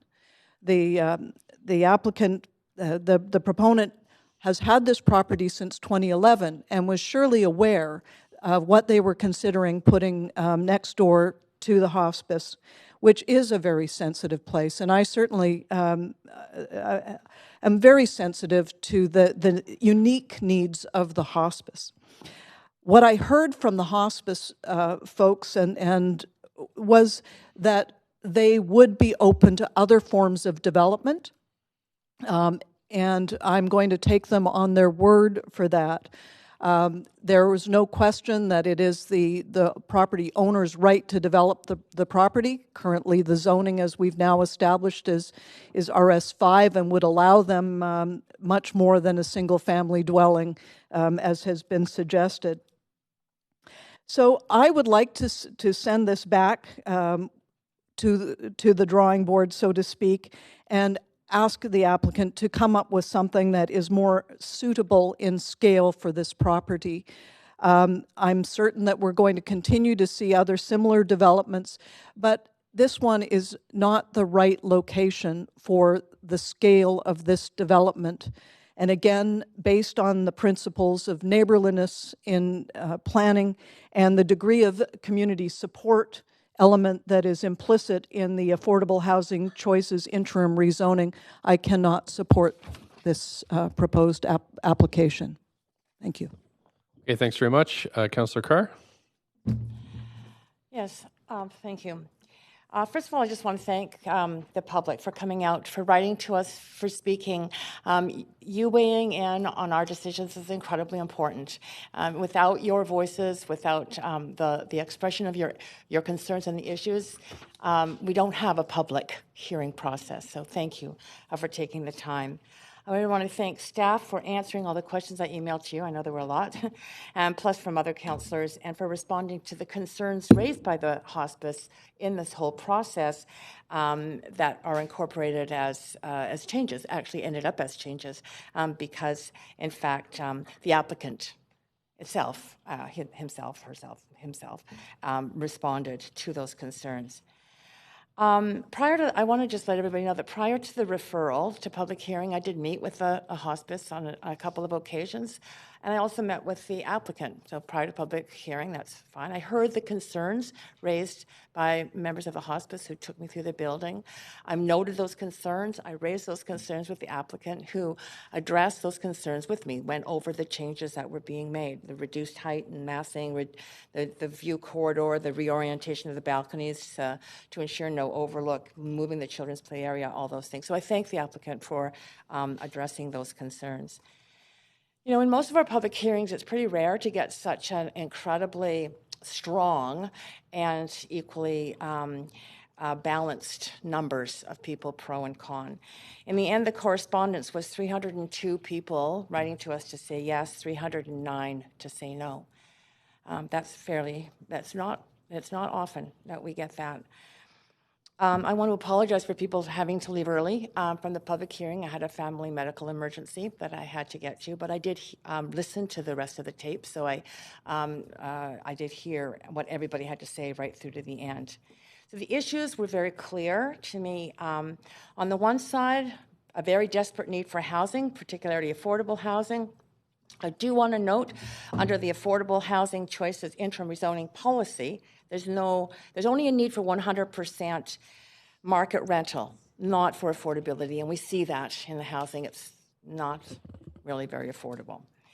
There was the issue of the lane. I think staff have really addressed a lot of those issues. I'm hoping the removal of the hedge and the ability to have two cars passing will make a big difference in the lane. On the issue of the construction noise, I hope that the amendment I put through for a good neighbor agreement will end up making a big difference in that regard.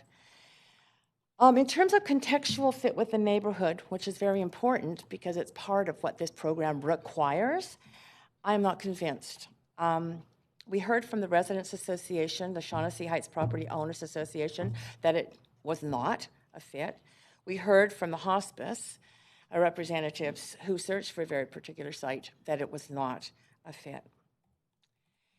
In the end, it was one speaker who raised a question that no one else raised through the whole of the process that made a particular impact on me. And that speaker asked the question, is this application in the best public interest? I usually run most of my decisions by that screen, but he really reminded me of that question. So it's housing, but not affordable. Housing is a big public concern. It's not affordable for the vast majority of people, especially renters. So in the end, I thought about the public in terms of those people who fundraised for, who volunteer for, who provide services for the hospice in and itself, providing a very needed service within this city. A service to people throughout the city, and including, it could be any one of us. I think that that's a unique and very, very valuable sector of our public. It's unique. We don't often get thousands of people fundraising for a public service in that way. So in the end, I want to respect those interests, especially in the consideration of what I think is a very key part of the Affordable Housing Choices interim zoning policy, which is fit with the neighborhood. And I see that that is so important because I was there when that decision was made around that housing program, and there was no public consultation whatsoever, nil, nothing. So contextual fit in the neighborhood is an incredibly important part of determining whether something should go ahead or not. And so it's on that basis that I'm not going to support this application.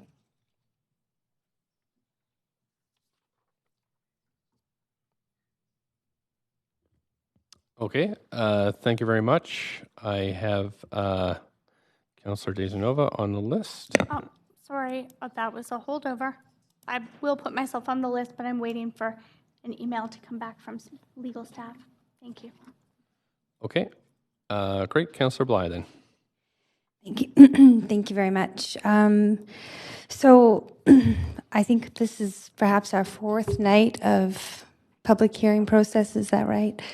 And so I too would like to thank the engagement from both the applicant, staff, and all of the speakers that we heard that came out to engage in this process. It's certainly, I think, the most significant that we've had since being elected at this level, and so it's been quite remarkable to see what this process can really do in terms of balancing the public interests as well as our job to manage policy and decision making. And it's certainly not been an easy process to be in this chair for the first time. I have many notes from speakers of things that stood out to me, and I'll just like to reflect on a couple of them. I think that although construction is a major consideration, it will come to an end. And so for me personally, I don't see that as a reason to not support the project in and itself. I think that, you know, we could do things like a good neighbor agreement, and we could try and work with the applicant and things like that to make sure that that was something that would, you know, have the least amount of pains possible in impact to the hospice. I reflect on I've been to the hospice. I also, full transparency, have been through and taken a look, and I've lived in that area for 12 years, just recently having left, and so I'm very familiar with the feel of that particular part of Granville Street, the neighborhood, the proximity to South Granville, that specific triangle nature of that where Granville and Connaught meet, and so there's lots of those aspects that I've taken into consideration. I really appreciate that our staff planners, you know, are working within a policy, and they're doing their very best to balance public interests with applicants and the need for housing and all that comes with those considerations. And I also think that planners rely on us as council to sometimes think outside of the policy.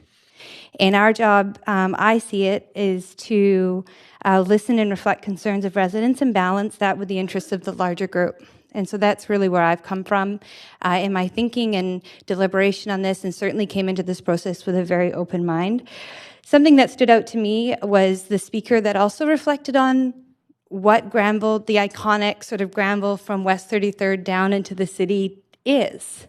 And having lived in that neighborhood, but certainly not born and raised, and now living in East Van, and I love living in East Van, I also really value what it means to bring my family here from New Zealand and drive down Granville Street. And I, at this stage, want to maintain, at the very least, the best that we can, that large hedges, big oak trees feel as we come down 33rd. And I think that family dwellings inside of Shaughnessy is also a really good idea. So I just want to be fully transparent about that.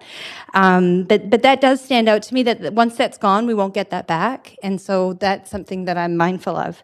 I don't necessarily buy into that the only other option is a 12,000 square foot mansion on that property. I think there's other things that could be done, and so I haven't really felt that that's been a strong argument in support of this project. But I think at the end of the day, there was a speaker that stood out to me the most, and he really said a few things. One was the generational divide here, and that, yes, there are a lot of young people that came to speak in favor of this, and they're not facing their own mortality at this point in their life, and may I don't want to speak for them, but may not have had experiences where people have passed, and the value that comes from a place like this hospice in terms of helping people transition, both those that are still here and those that aren't. And I think that there are a lot of choices people don't have at the end of their life. And this development particularly spoke to me that it takes even more choices away from them in how that they pass. So, you know, I feel quite strongly that given all of these considerations, at the end of the day, this is about people, and policy doesn't trump people. And so for that reason, I will not be supporting this development, and I will be asking that they go back to the drawing board and consider a different option, and consider the hospice first in those new considerations if this does not pass. Thank you. Thank you. Councillor Fry. Yeah, thank you, Chair. Yeah, it's been a long haul with the public hearing. It's been a lot of work. Thanks a lot to staff for putting all the work in that you have. And I really, thanks to all the members of the public who came out and spoke and people who wrote to us. And I really want to acknowledge and recognize the willingness of the proponent to change the designs and the work that they've done to date. I do really appreciate that. I think that they've shown a great deal of flexibility. And with that said, I do think that there's work to be done. I think we need to see better reflection of the RS5 zoning protocols, specifically where we refer to it, where is it here? The compatibility of the established streetscape and lower scale developments, generous side yards and backyards that are parts of the zone's key site characteristics, which is written in the RS5 zoning report. And then from the actual report staff supplied for this, stressing the well-landscaped yard spaces to enhance privacy and reinforce the appearance of buildings being situated amongst a well-landscaped environment rather than an explicit urban setting. I think there's work to be done on that. I'm fine with the FSR, but I think we need better setbacks. Less parking and less excavation. The proponent also indicated a willingness to explore possibly more robust public benefits. I appreciate that. I think this definitively needs a comprehensive plan for construction management that reflects the current context, including noise and construction mitigation, and the degree of community support that's outlined in the interim rezoning policy. I think that's critical. I think, as Councillor Bly alluded, those hedges in the Granville Greenway are really sort of intrinsic to the design, and I'd like to see that frontage on Granville Street. Like I said, I'm fine with the max FSR at 1.33. I think that's fine. But there are so many changes, and I thought if we could do it tonight, that would be great. But I don't think this is stuff we can do tonight on the fly. I think this needs to be sent back to the drawing table. I want to be clear, I support the idea. I think the design is fine. I think there's lots to really sell this project. And I want to note that we heard from the hospice that they were willing to develop this site themselves. So I do think that this, I'm not rejecting developing this site in any sense, and I think that the hospice can meet the proponent in the middle on this. I reject the notion that we heard a couple of times that Shaughnessy is not for renters. I really reject that. In fact, I was as I was doing my research here, and I was looking up a Heritage of Vancouver article, because I remember at one point Shaughnessy had all sorts of rooming houses. And sure enough, they talk about it in the Heritage Vancouver site. By 1960, the city had legalized rooming houses in Shaughnessy because at that point it was considered a blighted neighborhood. So I think renters actually would contribute to the vibrancy of a neighborhood. So I completely reject the notion that Shaughnessy is not a neighborhood for renters. In fact, I think a project of this nature would be great for Shaughnessy, but this needs work. I support this form in this location, but the project needs work, and it needs to also come with a clear expectation that the hospice has to work in good faith with these proponents, because I think that that is a big part of the component. And Councillor DiGenova really touched on that. I think the idea that in fact there is no onus of obligation to work together on a good neighbor agreement. I think that I would like to see this proposal return quickly with some improvements, but I don't want to go through this whole public hearing again. I want to see you guys work together and come up with solutions that actually work. I've really been impressed with how the proponents were willing to reduce the amount of parking, reduce the size and scale of the excavation. Those are all big wins, and I think you guys can come together on this and really have an exciting project that reflects the needs for renting in Vancouver and really respects the profound needs of the hospice and the services they provide and the death with dignity. So I can't support this motion as this recommendation as it comes forward to us today. I do look forward to seeing it come back to us very soon and with something that's a bit more agreeable and really works with the context of the hospice operations. Thanks. Thank you. Councillor DiGenova. Well, I hate to put this forward in the middle of debate, but as I was waiting for legal to get back to us and at the suggestion and then also our staff asking if this would be included, I think that it should be included. So I've put forward an amendment that I've sent out, and it speaks to what our staff had suggested. Might be helpful. So I'm hoping that maybe we could just take a moment. I'm not going to read through it. It's all very legal, but it speaks to sort of Plan B. And the Plan B could be, I think that the Plan A should stay with Councillor Carr's language that I supported in the spirit of coming together. But I'll give everyone a moment to read it.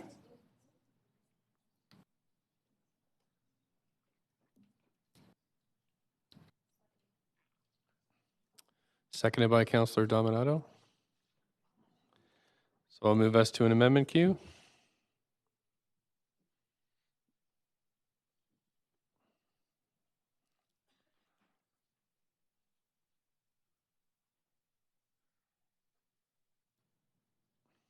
So I've got Councillor DiGenova on the amendment queue.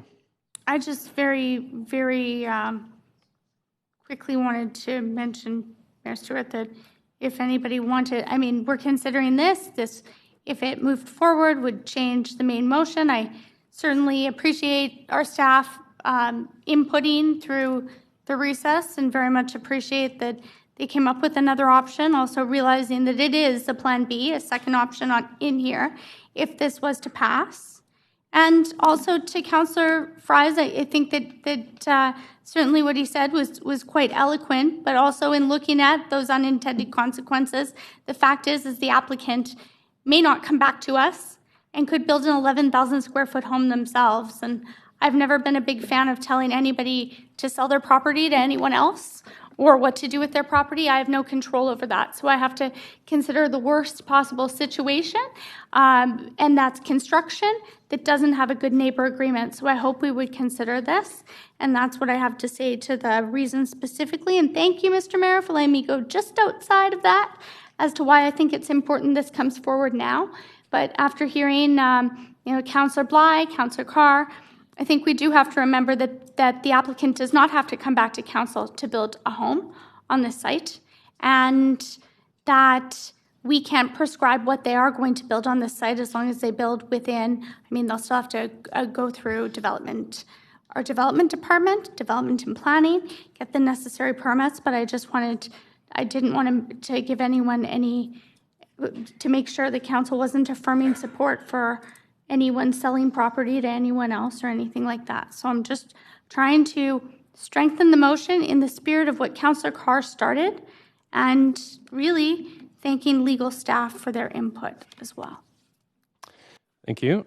I'm going to put myself on the list. I'm going to support this amendment because I think listening to everything and from staff that actually the applicant has met all our policy requirements. And I know that we slide into policy discussions in this forum, but it has met all the policy requirements. And again, I think it's unfair to applicants to set policies and then right at the end of the process say we don't like our policies, so we're not going to approve your project. However, I thought Councillor Carr's, the caveats that are built in, I thought Councillor Carr's addition of the good neighbor agreement, once I understood it, was an elegant solution. It really helped in this intense situation. So I was a little,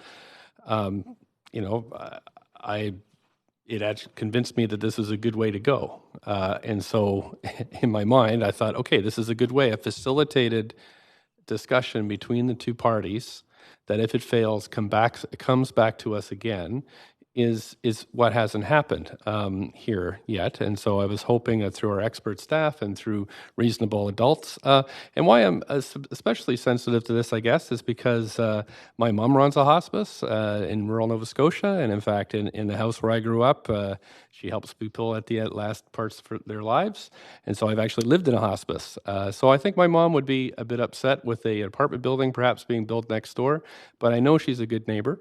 And I know that she would discuss with them a possible way of moving forward. So I thought, well, this is a good way forward.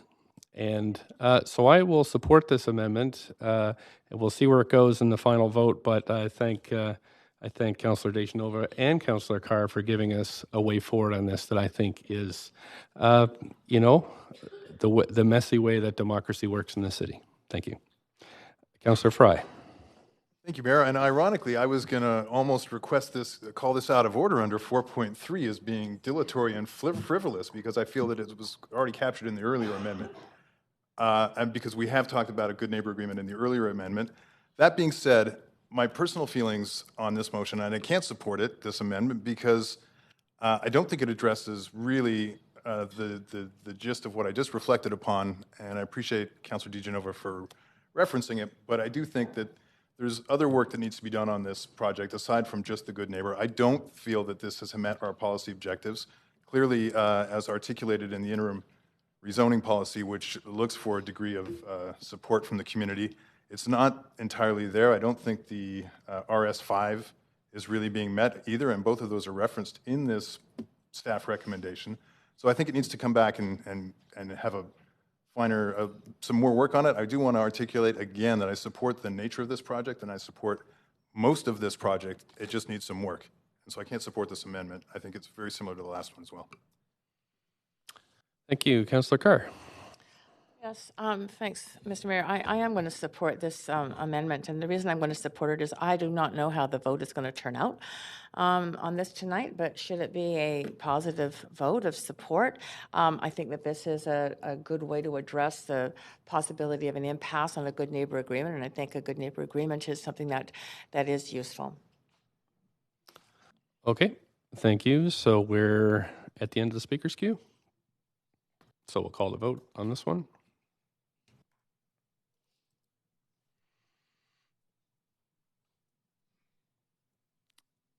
Councillor Boyle. And that's passed with Councillor Fry in opposition.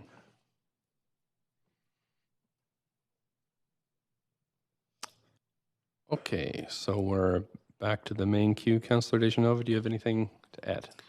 Thank you very much. And thank you, Mayor Stewart, for sharing your family's personal experience and your experience growing up in a hospice and for the great work, for sharing the great work that your mother does. That I'm sure leaves a lasting impact on many families, as does this hospice. And we certainly have heard from family members, we've heard from members of the hospice, we've heard from the board of directors, and that is not lost on me. I live very close to a hospice.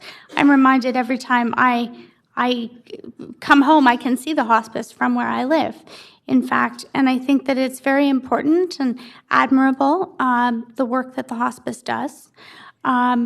I also have to consider in my role as a city council member, and it's not all about the legal language, but it's about, and I've had it happen here too, I've asked for reconsideration of motions, and we can go back on those things, but you can't go back on a home that may be built that's 11,000 square feet that doesn't have opaque windows and that doesn't honor what I believe the hospice has said is very important to them. What I have seen is an application that tries to be thoughtful. I actually thought that the opaque windows were something I never would have thought of. I'm not sure if the hospice came up with that or the applicant came up with that, but I was very interested to hear about that. Also, the children's play space. I think it's up to interpretation or personal opinion as to how you feel about that. But maybe some families would enjoy that, and I appreciate that that was offered as well. I think that considering the fact that this isn't a unique site where the applicant would have to come back to us here at council. We don't have oversight as to what they do. I would certainly be very upset if someone told me that I had to sell my home to someone else. That being said, I think that the hospice does fabulous work. I also know what could happen, and I have to be realistic about that. So considering the possibility of the Good Neighbor Agreement, considering the possibility of a second type of oversight that I understand would come back to council in some form or some way, where we would get an update at that point on this, I will be supporting the project. I think that it's important that we look at the policies that it meets, and I appreciate the words of the mayor and agree with them, and I've said them many times over here. This won't be a surprise tonight, but when someone follows the rules and goes through the policy, I think it's difficult to change that policy on them when they get here. Also see that our staff are recommending this project move forward, and I am very confident that I'm hopeful that a Good Neighbor Agreement could be reached, and if not, I know that our staff could do a great job trying to find ways to mitigate. I know that they've done very creative work. Point of order. Actually, you're out of time now at this point. Anyway, Councillor Hardwick. Yeah. Question is really about how long we have to talk. 5 minutes. Thank you. I don't think my timer was reset after my amendments, but that's okay. I just wanted to also thank our staff for the many evenings that they've been spending here as well, as I've thanked the speakers. So thank you very much. I will be supporting, and I'll try not to call a point of order when other members give Thanks, Councillor Boyle. Councillor Boyle, go ahead. Thanks. So I'll just echo, as everyone in the room knows, that this has been a tough decision.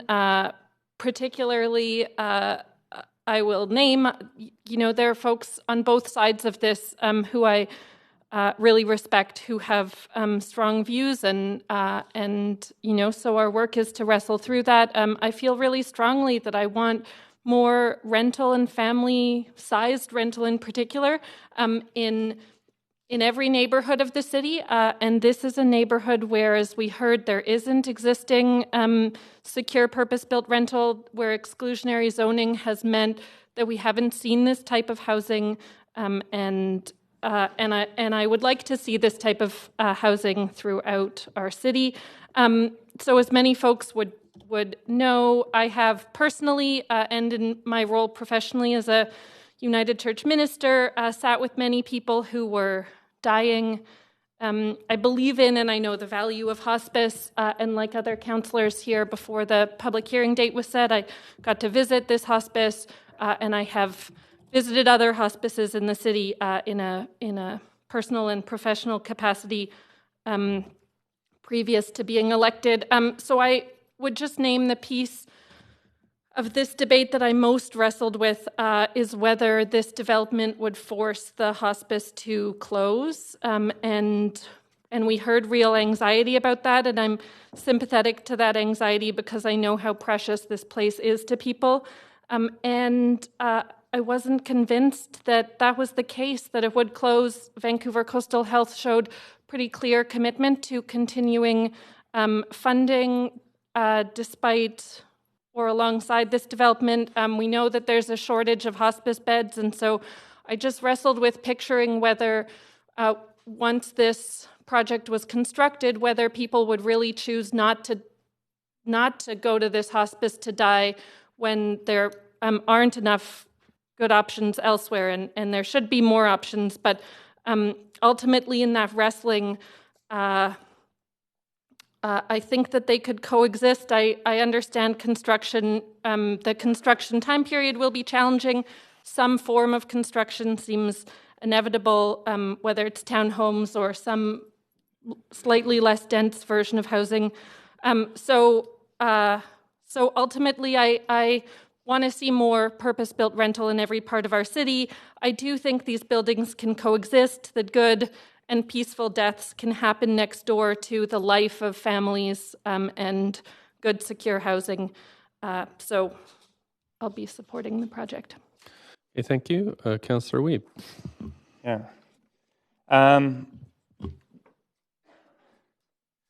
I found this one very difficult, and a little bit of that was the divisiveness of the people that came to speak, and that we heard people make comments or when others were speaking. I think that's really difficult when people take the time to come here and to speak. I think that it's tough. I think that we make it very difficult over 3 days to get the courage to come up. And I find it very difficult when people are making comments or under their breath when people speak. I think that we've seen it over and over again, how divisive our public hearings can be and how we're trying to make a cooperative city where we can all live in one collective world. And I think that's what we're trying to do with the citywide plan. And when we sit at these meetings, it's really hard to watch because we're watching young people come up the mic and getting comments. We're watching elderly people come up to the mic and getting comments. And I think that that's not okay. I think if we're moving forward and trying to build the city where we can all live as neighbors, we need to find a different way to work through this process. So for this one, I went both ways. I felt there was groups that I didn't agree with on both sides of the equation, and ones that said things that I was strongly against on both sides. I felt like there was fear where I didn't think fear should be, and I think that there was optimism where optimism shouldn't have been. So I wrestled back and forth. I went back to look at the policy and looking at why this fits in with the policy and why it's a creative need that fits within the neighborhood. And I think that there's a lot of changes. I think the proponent came up with wanting reduced parking. He had creative alternatives which they could deal with. And I want to see those creative alternatives because I don't think it fully fit with what the neighborhood want. But I do want to see affordable or rental in Shaughnessy. I want to see people living and playing in the streets. We've heard before where people were against a project on their end of their block because it was too big and too dense. 2 years later, they had kids coming back for Halloween, and they said, I'm so glad they're there. And so I think that these can live beside each other. I want to see hospices in every neighborhood across the city. And to do that, they're going to have to coexist, and they have to coexist together. I want to see these two groups work together. I look forward to the two proponents and the hospice talking together and coming up with an agreement and coming back as soon as possible, as Councillor Fry talked about, with a proposal that works. And I think that currently there's some things wrong with this one that just don't fit for me and don't quite fit the policy. So I will be voting against it, but I'm not voting against having townhouses in Shaughnessy. And I think that that's something we have to be open to because we need to have our children's and our generational living to live together and build our communities for everyone. So I'm hoping that when this comes back, it'll be less divisive and people will be working together to build the city we can look at in the future. Thank you. Councillor Dominato. Thank you, Mr. Mayor. And I'll start first off just with my comments, just to say thank you to all of the members of the public who came out. There's obviously a lot of you here again this evening who came on other nights, and also people who aren't here today. And so I just want to say thank you for sharing your perspective, recognizing there has been, and it's already been noted by other councillors, there's been those who are supportive and those who are against this proposed development, and so and equally split in terms of the correspondence that we received. So I do want to sincerely thank you for that. I also want to thank our staff for the work and the time to respond to many of our questions. And I guess I'll start with this as well, is that one of the biggest challenges I think with this, and I think if there was one word to describe how I feel today and how I have felt throughout this process, is conflicted. And you've heard a couple of councillors say they've wrestled with this decision. So I want you to know that I don't think anyone around this table takes this decision lightly in terms of the public hearing process. And that obviously we're dealing with a land use decision, a rezoning application, and I think it's been kind of alluded to in comments, a very unique circumstance in that it is a property that is adjacent to an existing hospice. And I have to admit, in the discussions today, I'm having a bit of a deja vu to a school board decision that I was part of about a year and a half ago that was also quite challenging. I was conflicted around. But I'm going to start my comments by talking about, in the context, because we've been talking about hospice, and I think many speakers spoke to this about death and dying, and the relevance of that, because it's been a very emotionally laden public hearing because of that, the nature of the hospice and the right for people to die in peace. And I think a couple of times there were speakers who sort of mentioned and alluded to is that, for the us to, that one day we may experience that. And I think that probably everyone in this room has. I know for myself, I have experienced many deaths of loved ones in the last recent years. So it's very actually top of mind. And my grandfather was in a hospice. So I just want to acknowledge that it's a really difficult conversation at times, and the hospice is well established there. With that, I also want to talk about the context we live in terms of the living in the city that is changing around us. The city is evolving, and one of the things that we have heard, and I think many of us heard when we were campaigning, was around the importance of housing. For me, when I was meeting with people, it was around, some people have talked about affordable housing tonight or not affordable housing. It was also diversity of housing options. And it's been acknowledged already this evening that there's a lack of rentals and rental supply within the city, as well as townhomes in particular, family-oriented living spaces.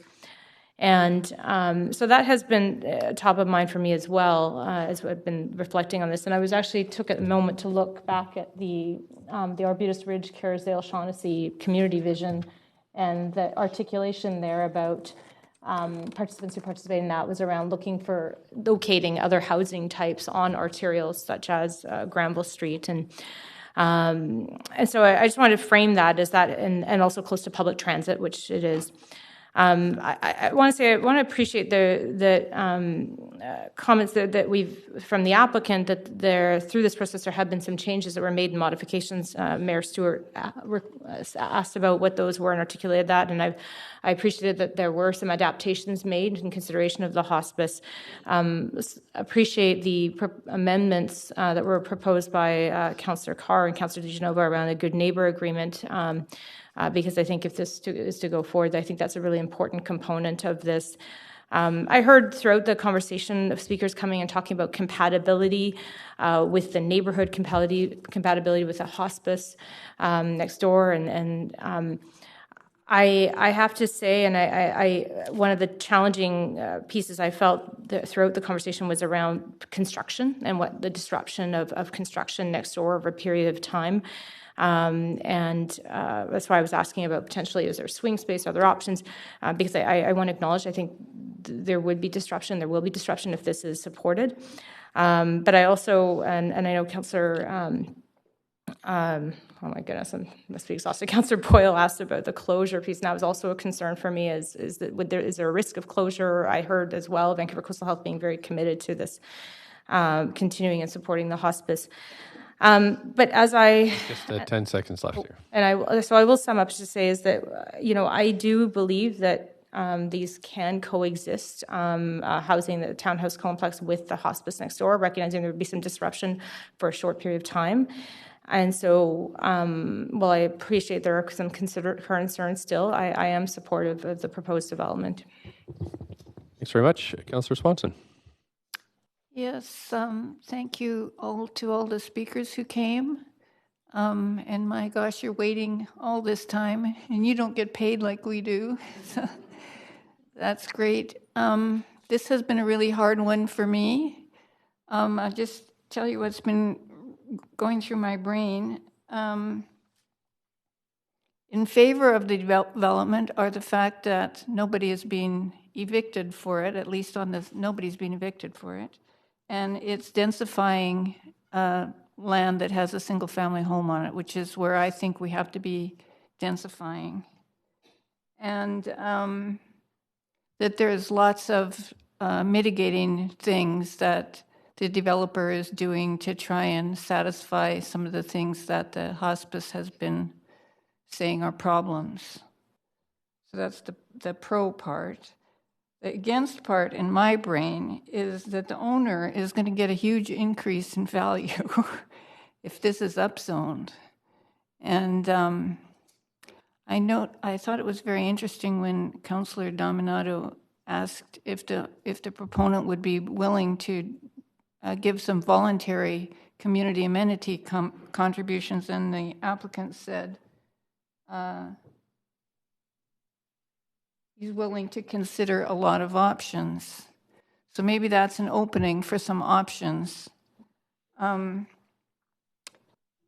Another against is that the rentals will be expensive. There was a woman who came who said she was a housekeeper at the hospice and she wouldn't be able to rent in it. And of course, if lower income rentals are always a plus in my brain. And then another con is that lots of people who are involved in the hospice don't want that development. And that seems to be a very caring community with a lot of ties to each other and to providing good care for people who are dying. And I think that's quite a strong community asset for the city to have.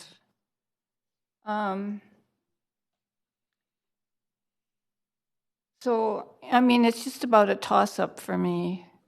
But I think the thing is that it's not affordable. The new development isn't going to be affordable. And the developer isn't really making any contribution. So I'm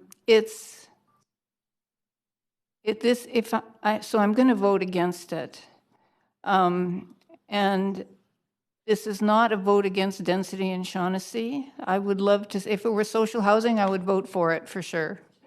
So there we go. I'm going to vote against it. Councillor Kirby-Young.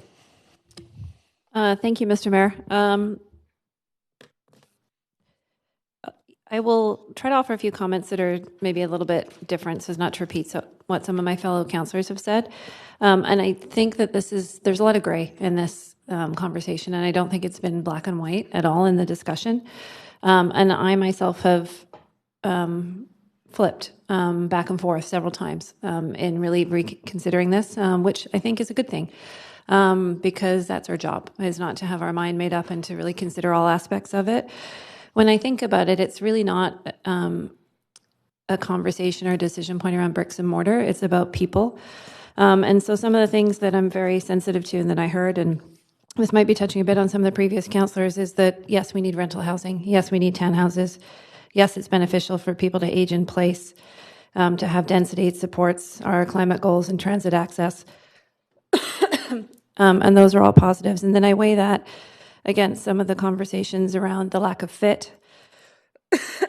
Sorry, I'm losing my voice a bit. The lack of fit, the impact on the hospice operations, and is this really a complementary use for what is currently there? And so having weighed all of that, if I really start to think about the people, and I have lost a number of people, several unexpectedly. I have a relative who is very seriously ill right now that I actually have been unable to visit because we are here doing this, and the irony is not lost on me. But I think about some of the people that actually spoke that really brought the decision to life, and I really appreciate that. So I think about Ree Kirkland, the young landscape architect who's a student. She was young, and she was advocating for diverse housing types and imploring people to make space for her. I have huge empathy for that. I think about the 72-year-old volunteer, Geraldine Weber. I'm not sure if I'm saying her name correctly. 10-year volunteer at the hospice, has been renting for 24 years herself. Desperately needs access to other rental, but said, I still don't support this particular location. And then I think about the one that stuck with me the most, and that was, somebody that was not a worker or an advocate or someone that came from the hospice. And before I tell the story, I will say that I really encourage the sides to lay out their points on merit, because I do think there was some rhetoric on both sides of the equation, and I think that happens sometimes when you have really emotional topics. But we try to look at this with our head ultimately, and we have to look: does it fit policy and does it meet goals and all that? But we have to make the decisions with our hearts, and council's capable of doing that. But what we need is really accurate information from both sides. So I would really entreat people to keep that in mind and not sort of perhaps exaggerate some statements. And I would say that probably happened on both sides in the midst of a very topical and emotional topic. But I'm going to refer to Sandra Crompton, who described herself as living in a co-op, who wasn't somebody that could necessarily have afforded to go to something like the hospice if it didn't exist, and whose husband of 53 years actually needed the services of this hospice. And I thought, wow, what if you are in that situation and you have the ability to have a place like that to be there? So that, for me, I think more than all of the volunteers that came in or all the professionals or all of the policy, really emphasized the point that just because we can say yes to a decision does not mean that we should. And the job of staff is to be professionals and work through all of those elements that they have expertise in. And the job of council is to make judgments to the best of their ability, taking in all the information and all the feedback that we hear. And all of the feedback that we hear tells me that 170 people that pass through this hospice for perhaps their last 20 dying days, in this case for me, has to outweigh the 21 individuals or families that will be living in those townhouse units. So for that reason, I will not be supporting this application. Thank you. Thank you. I've got myself on the list. Myself, just looking at all the evidence, and as this was coming in, I thought, I didn't think it was a great project in that sense, is that it could have had some work. But then Councillor Carr gave us a very good solution, which is most of it was around construction. And I thought how this not only brought new rental housing, which is, we have a housing crisis in the city. It's rental housing with townhomes, and these things are so rare. So I thought that's a good thing. I thought that, we've just passed a climate emergency motion, and this makes walkable neighborhoods. So I thought that's consistent with council policy. I also thought that when the developer said that they would turn a suite over to folks that were going to be, working in in the hospice grounds, I thought, wow, that's very generous. I thought the changes to the project made it close enough to work that the good neighbor agreement would kind of sort out the rest of the details. So despite it look like this is going down, that's okay. I still think this project should have moved ahead under the motion that we have, so I'll be supporting it. But I would like to thank everybody for coming out. It's democracy at work. It's people working hard to try to get the compromise. We don't always get there, but I think, although there was a little bit of murmuring in the audience, I've been in way worse places, for example, the House of Commons, where you can't hear yourself speak. So I think everybody was pretty good. I mean, it could have been way worse. And I think it's a very, we're talking about life and death. And like I said, growing up with this my whole life, I think everybody's done a very good job here. And so thank you for respecting the process, and which is difficult, but I'm proud to be part of it. And again, I'll be supporting it for the reasons that I said, but I do respect the views of everybody else that's that's voting in the opposite way and have had opposite opinions. So thank you.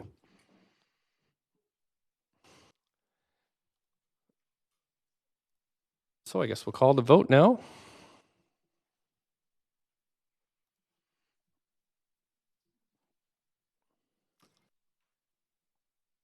Okay, so this has failed. In opposition, Councillor Kirby-Young, Councillor Bly, Councillor Wiebe, Councillor Hardwick, Councillor Swanson, Councillor Fry, and Councillor Carr.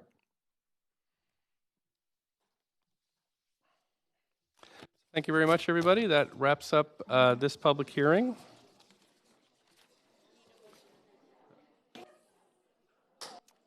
We need a motion to adjourn. So we need a motion to adjourn. Thank you. We're going to be moving right back into regular council, seconded by Councillor Hardwick. All in favor of adjourning and then coming back in 5 minutes after the chamber's clear? Okay, we're good. Any objections? No? We have 5 minutes.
Okay, everybody, if you want to come back to order. So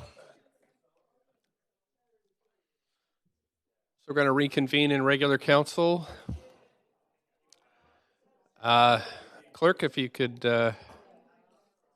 we don't, because we're recessed. Okay, so now I'm going to call for notices of motion.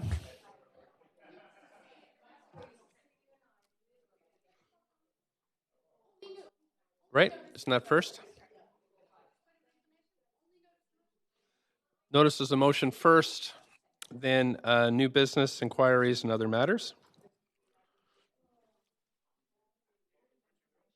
So notices of motion, I have Councillor Hardwick. Please go ahead, up to 5 minutes.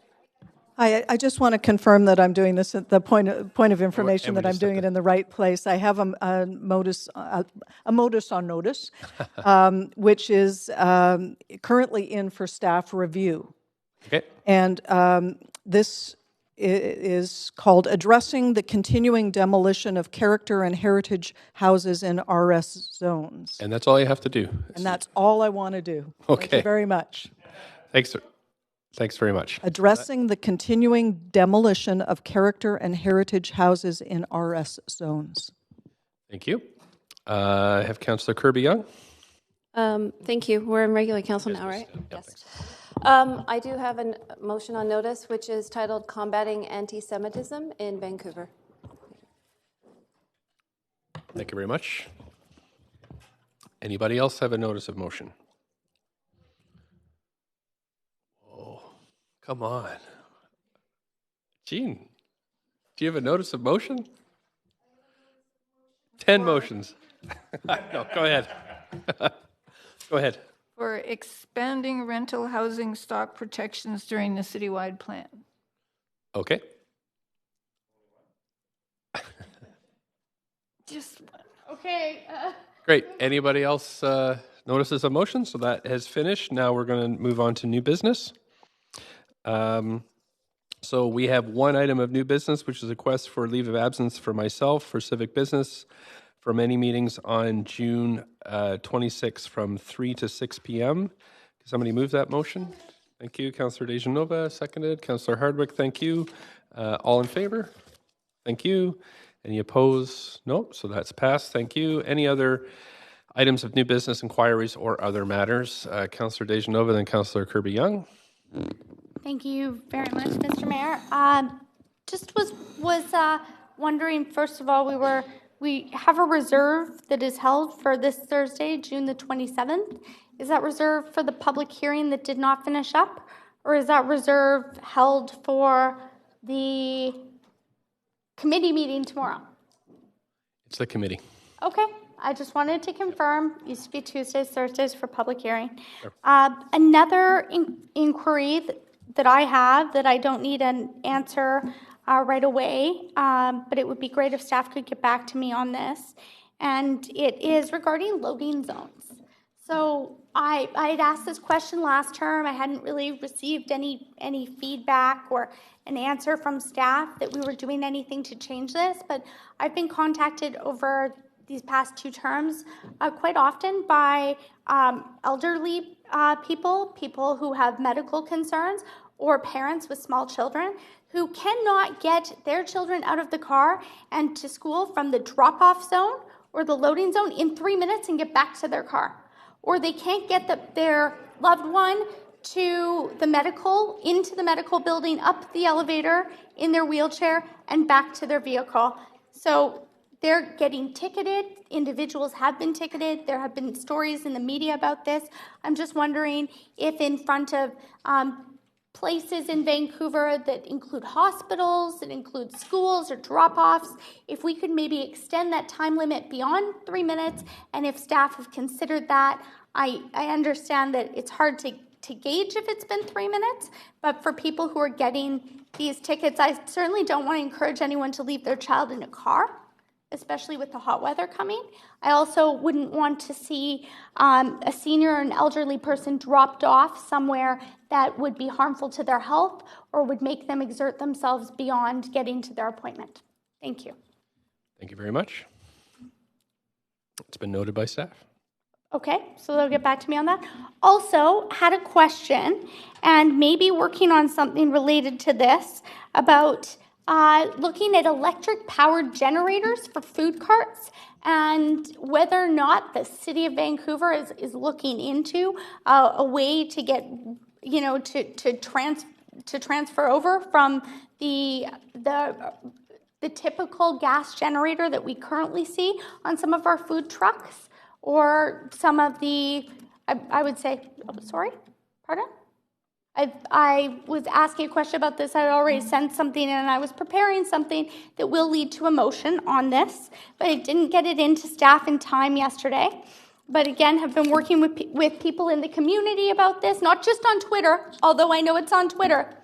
So I was hoping staff could get back to me with the work that they are already doing, so I will know what would be overlap and what would not be overlap in moving forward with that. Okay. And then my last question would be, I was hoping through you, Mr. Mayor, my last inquiry to staff would be regarding the BC Housing Affordable Home Ownership Program, which was also noted in some of the amendments, and I think the 13 or so motions and amendments that I sent over to the city manager.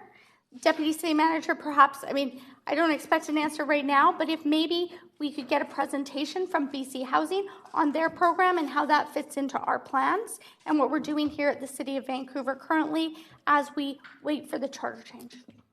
Okay. Thank you. Thanks, City Manager. Mr. Mayor. We'll follow up on all those points. Okay. Thank you. Thank you. Okay, Councillor Kirby-Young. Thank you. I just want to inquiry on something that I'm concerned about, and I had raised a question in our previous council meeting, but I wanted to raise again, and that relates to the city's plans, and I wonder if staff can provide some confirmation back, or a memo to confirm that Vancouver will be raising the Pride or Pride and Trans flags upcoming next month for the Pride celebrations. I know I referenced this previously, that a couple of Lower Mainland municipalities had indicated they would not be doing that, but then subsequently Richmond had a very spirited, and I would characterize it personally as disturbing, public hearing last night when they were talking about rainbow crosswalks. And I was really think that with the increasing rhetoric that's out there, that it would be very important for Vancouver to show our continued support for the community. So I know I had asked that previously, but I really appreciate we get a memo or confirmation back around raising of the flags, and if there'll be an opportunity to have some of the community members or the committee from the LGBTQ committee come out, and Two-Spirit Committee in support of that flag raising. So if staff could provide us with some info on that, that would be much appreciated. The plan certainly, Mr. Mayor, is to raise the flag. In terms of any event planned around that, I'm not entirely sure, but we can follow up on that. Okay, thank you. Appreciate that. Thanks so much. Is that it? Okay, Councillor Carr. Yes, thanks, Mr. Mayor. I'm actually just rising to respond to the inquiry that Councillor DiGenova put forward.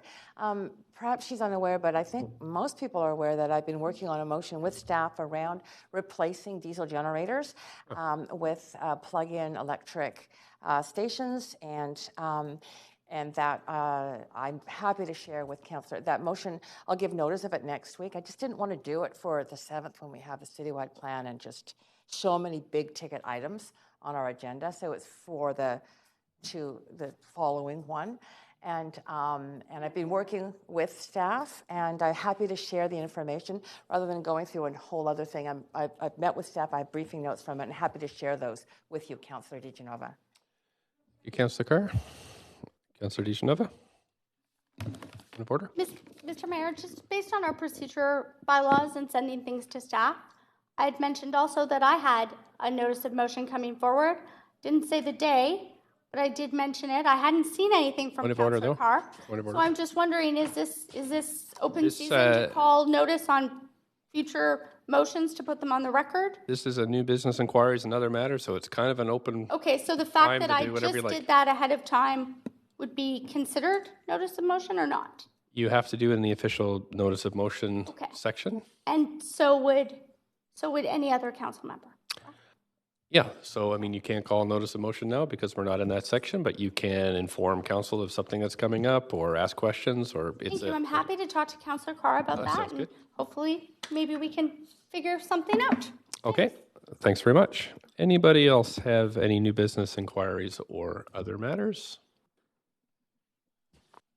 Oh, actually, well, no. I think you got a little time left if you... Okay, you've got I did just a want minute. to say I'm so sorry. I forgot to mention, but because it was such a good cause, and thank you to some council members for donating to the cause to get me and my daughter out of jail. I have to say that this is an annual fundraiser that I participate in, and it's for the Tour de Coast, Cops for Cancer. I know that our city managers participated before. One year he was arrested. I wrote him a ticket. The point is that a number of people in the city, some of whom we see up here at City Hall, quite often participate in this. And I was down on Granville in Georgia just last week to try and help raise money for kids to go to Camp Good Times, as well as for pediatric cancer research, which is something very near and dear to my heart, as I know people who have children. And as a child, I had a friend who was afflicted by cancer and did not make it. So near and dear to my heart, and I want to thank the VPD officers who do the Tour de Coast ride and who do that in their volunteer and spare time. So I just wanted to note that, and I wish them well as they go on their ride in September. Great, thanks very much. Councillor Bly. Yes, I'm just pulling up. So I spent the month as deputy mayor, and it's been eye-opening to all of the events. And I'm just looking here, my eyesight's not as good, but I wanted to just share, I believe my final deputy mayor event will be this Saturday night at 4 o'clock in the morning at City Hall. And it's a Trans-Canada Cycling in support of the Canadian Mental Health Association. And so the primary objective is to set a new world record for cycling across Canada and to raise funds and awareness on behalf of the Canadian Mental Health Association. So we'll be riding our bikes here. My wife and I will ride our bikes here, and then we'll be riding out on Highway 7 with Chris to send him off. And I invite anybody who would like to come at 4 o'clock in the morning on their bikes or not a bike to send him off. There'll be a witnessing that we'll be doing that will go on the Guinness Book of Records if he breaks his record. So I'll keep you posted on how it goes. Great. Thanks. Councillor Dominato. Thank you, Mr. Mayor, since we're ending on such a light note. With, I just want to officially acknowledge and congratulate the Vancouver Japanese Language School for Minister McKenna just announced last week new National Historic designations. And the Vancouver Japanese Language School was part of one of those designations that was made. And so I just want to acknowledge that. I met with them recently, and they're very excited about this news. And I think it's really important as we talk about the diversity of our city and recognizing that 8,000 Japanese Canadians were displaced from that neighborhood with the war and interned, and most didn't actually come back as a thriving residential and business area. And so I know this is very meaningful for the Japanese language school and Japanese community in Vancouver, and so I just wanted to acknowledge that because I think it's really exciting news. So I think we... With the, there we go. Got it. But anyways, and that they will be inviting all of mayor and council to an event soon to celebrate that. So I just wanted to acknowledge that. Great. Okay. Thank you very much. Councillor Carr. Is that really 5 minutes? You've... I don't think I spoke for 5 minutes. Okay. It says it there. Maybe I didn't reset it from before. Okay. So... can I give you a minute and we'll call it even? Okay, just to say that there have been some remarkable festivals that have gone on, and I think we really need to acknowledge here. Thanks for bringing them up, those of you who have. But the Dragon Boat Festival, sponsored by Concord Pacific and many other sponsors, of course, is such a big festival in this city, and I think there's been incredible generosity of donors to that event. It brings people from all over the world. We really are a highlight city around the Dragon Boat community, so thanks for that. And, you know, as on the smaller scale, but really important too, there have been a number of smaller events. West End Seniors Network annually does their Strawberry Festival. And for those of you who haven't gone, I would heartily encourage you to go, because it is one of the more remarkable small community events that really bonds people and has lots of volunteers out. All the funds raised there going towards the West End Seniors Network and the community work that they do. Thanks very much. Anybody else? Okay, I think we're good. Just wanted to thank everybody for all their hard work this week, staff included, of course, council, and it's Tuesday. So we'll see you back here tomorrow morning at 9:30 for another 10-hour extravaganza, followed by Thursday. Yes, motion to adjourn. Seconder, thank you. All in favor of adjourning?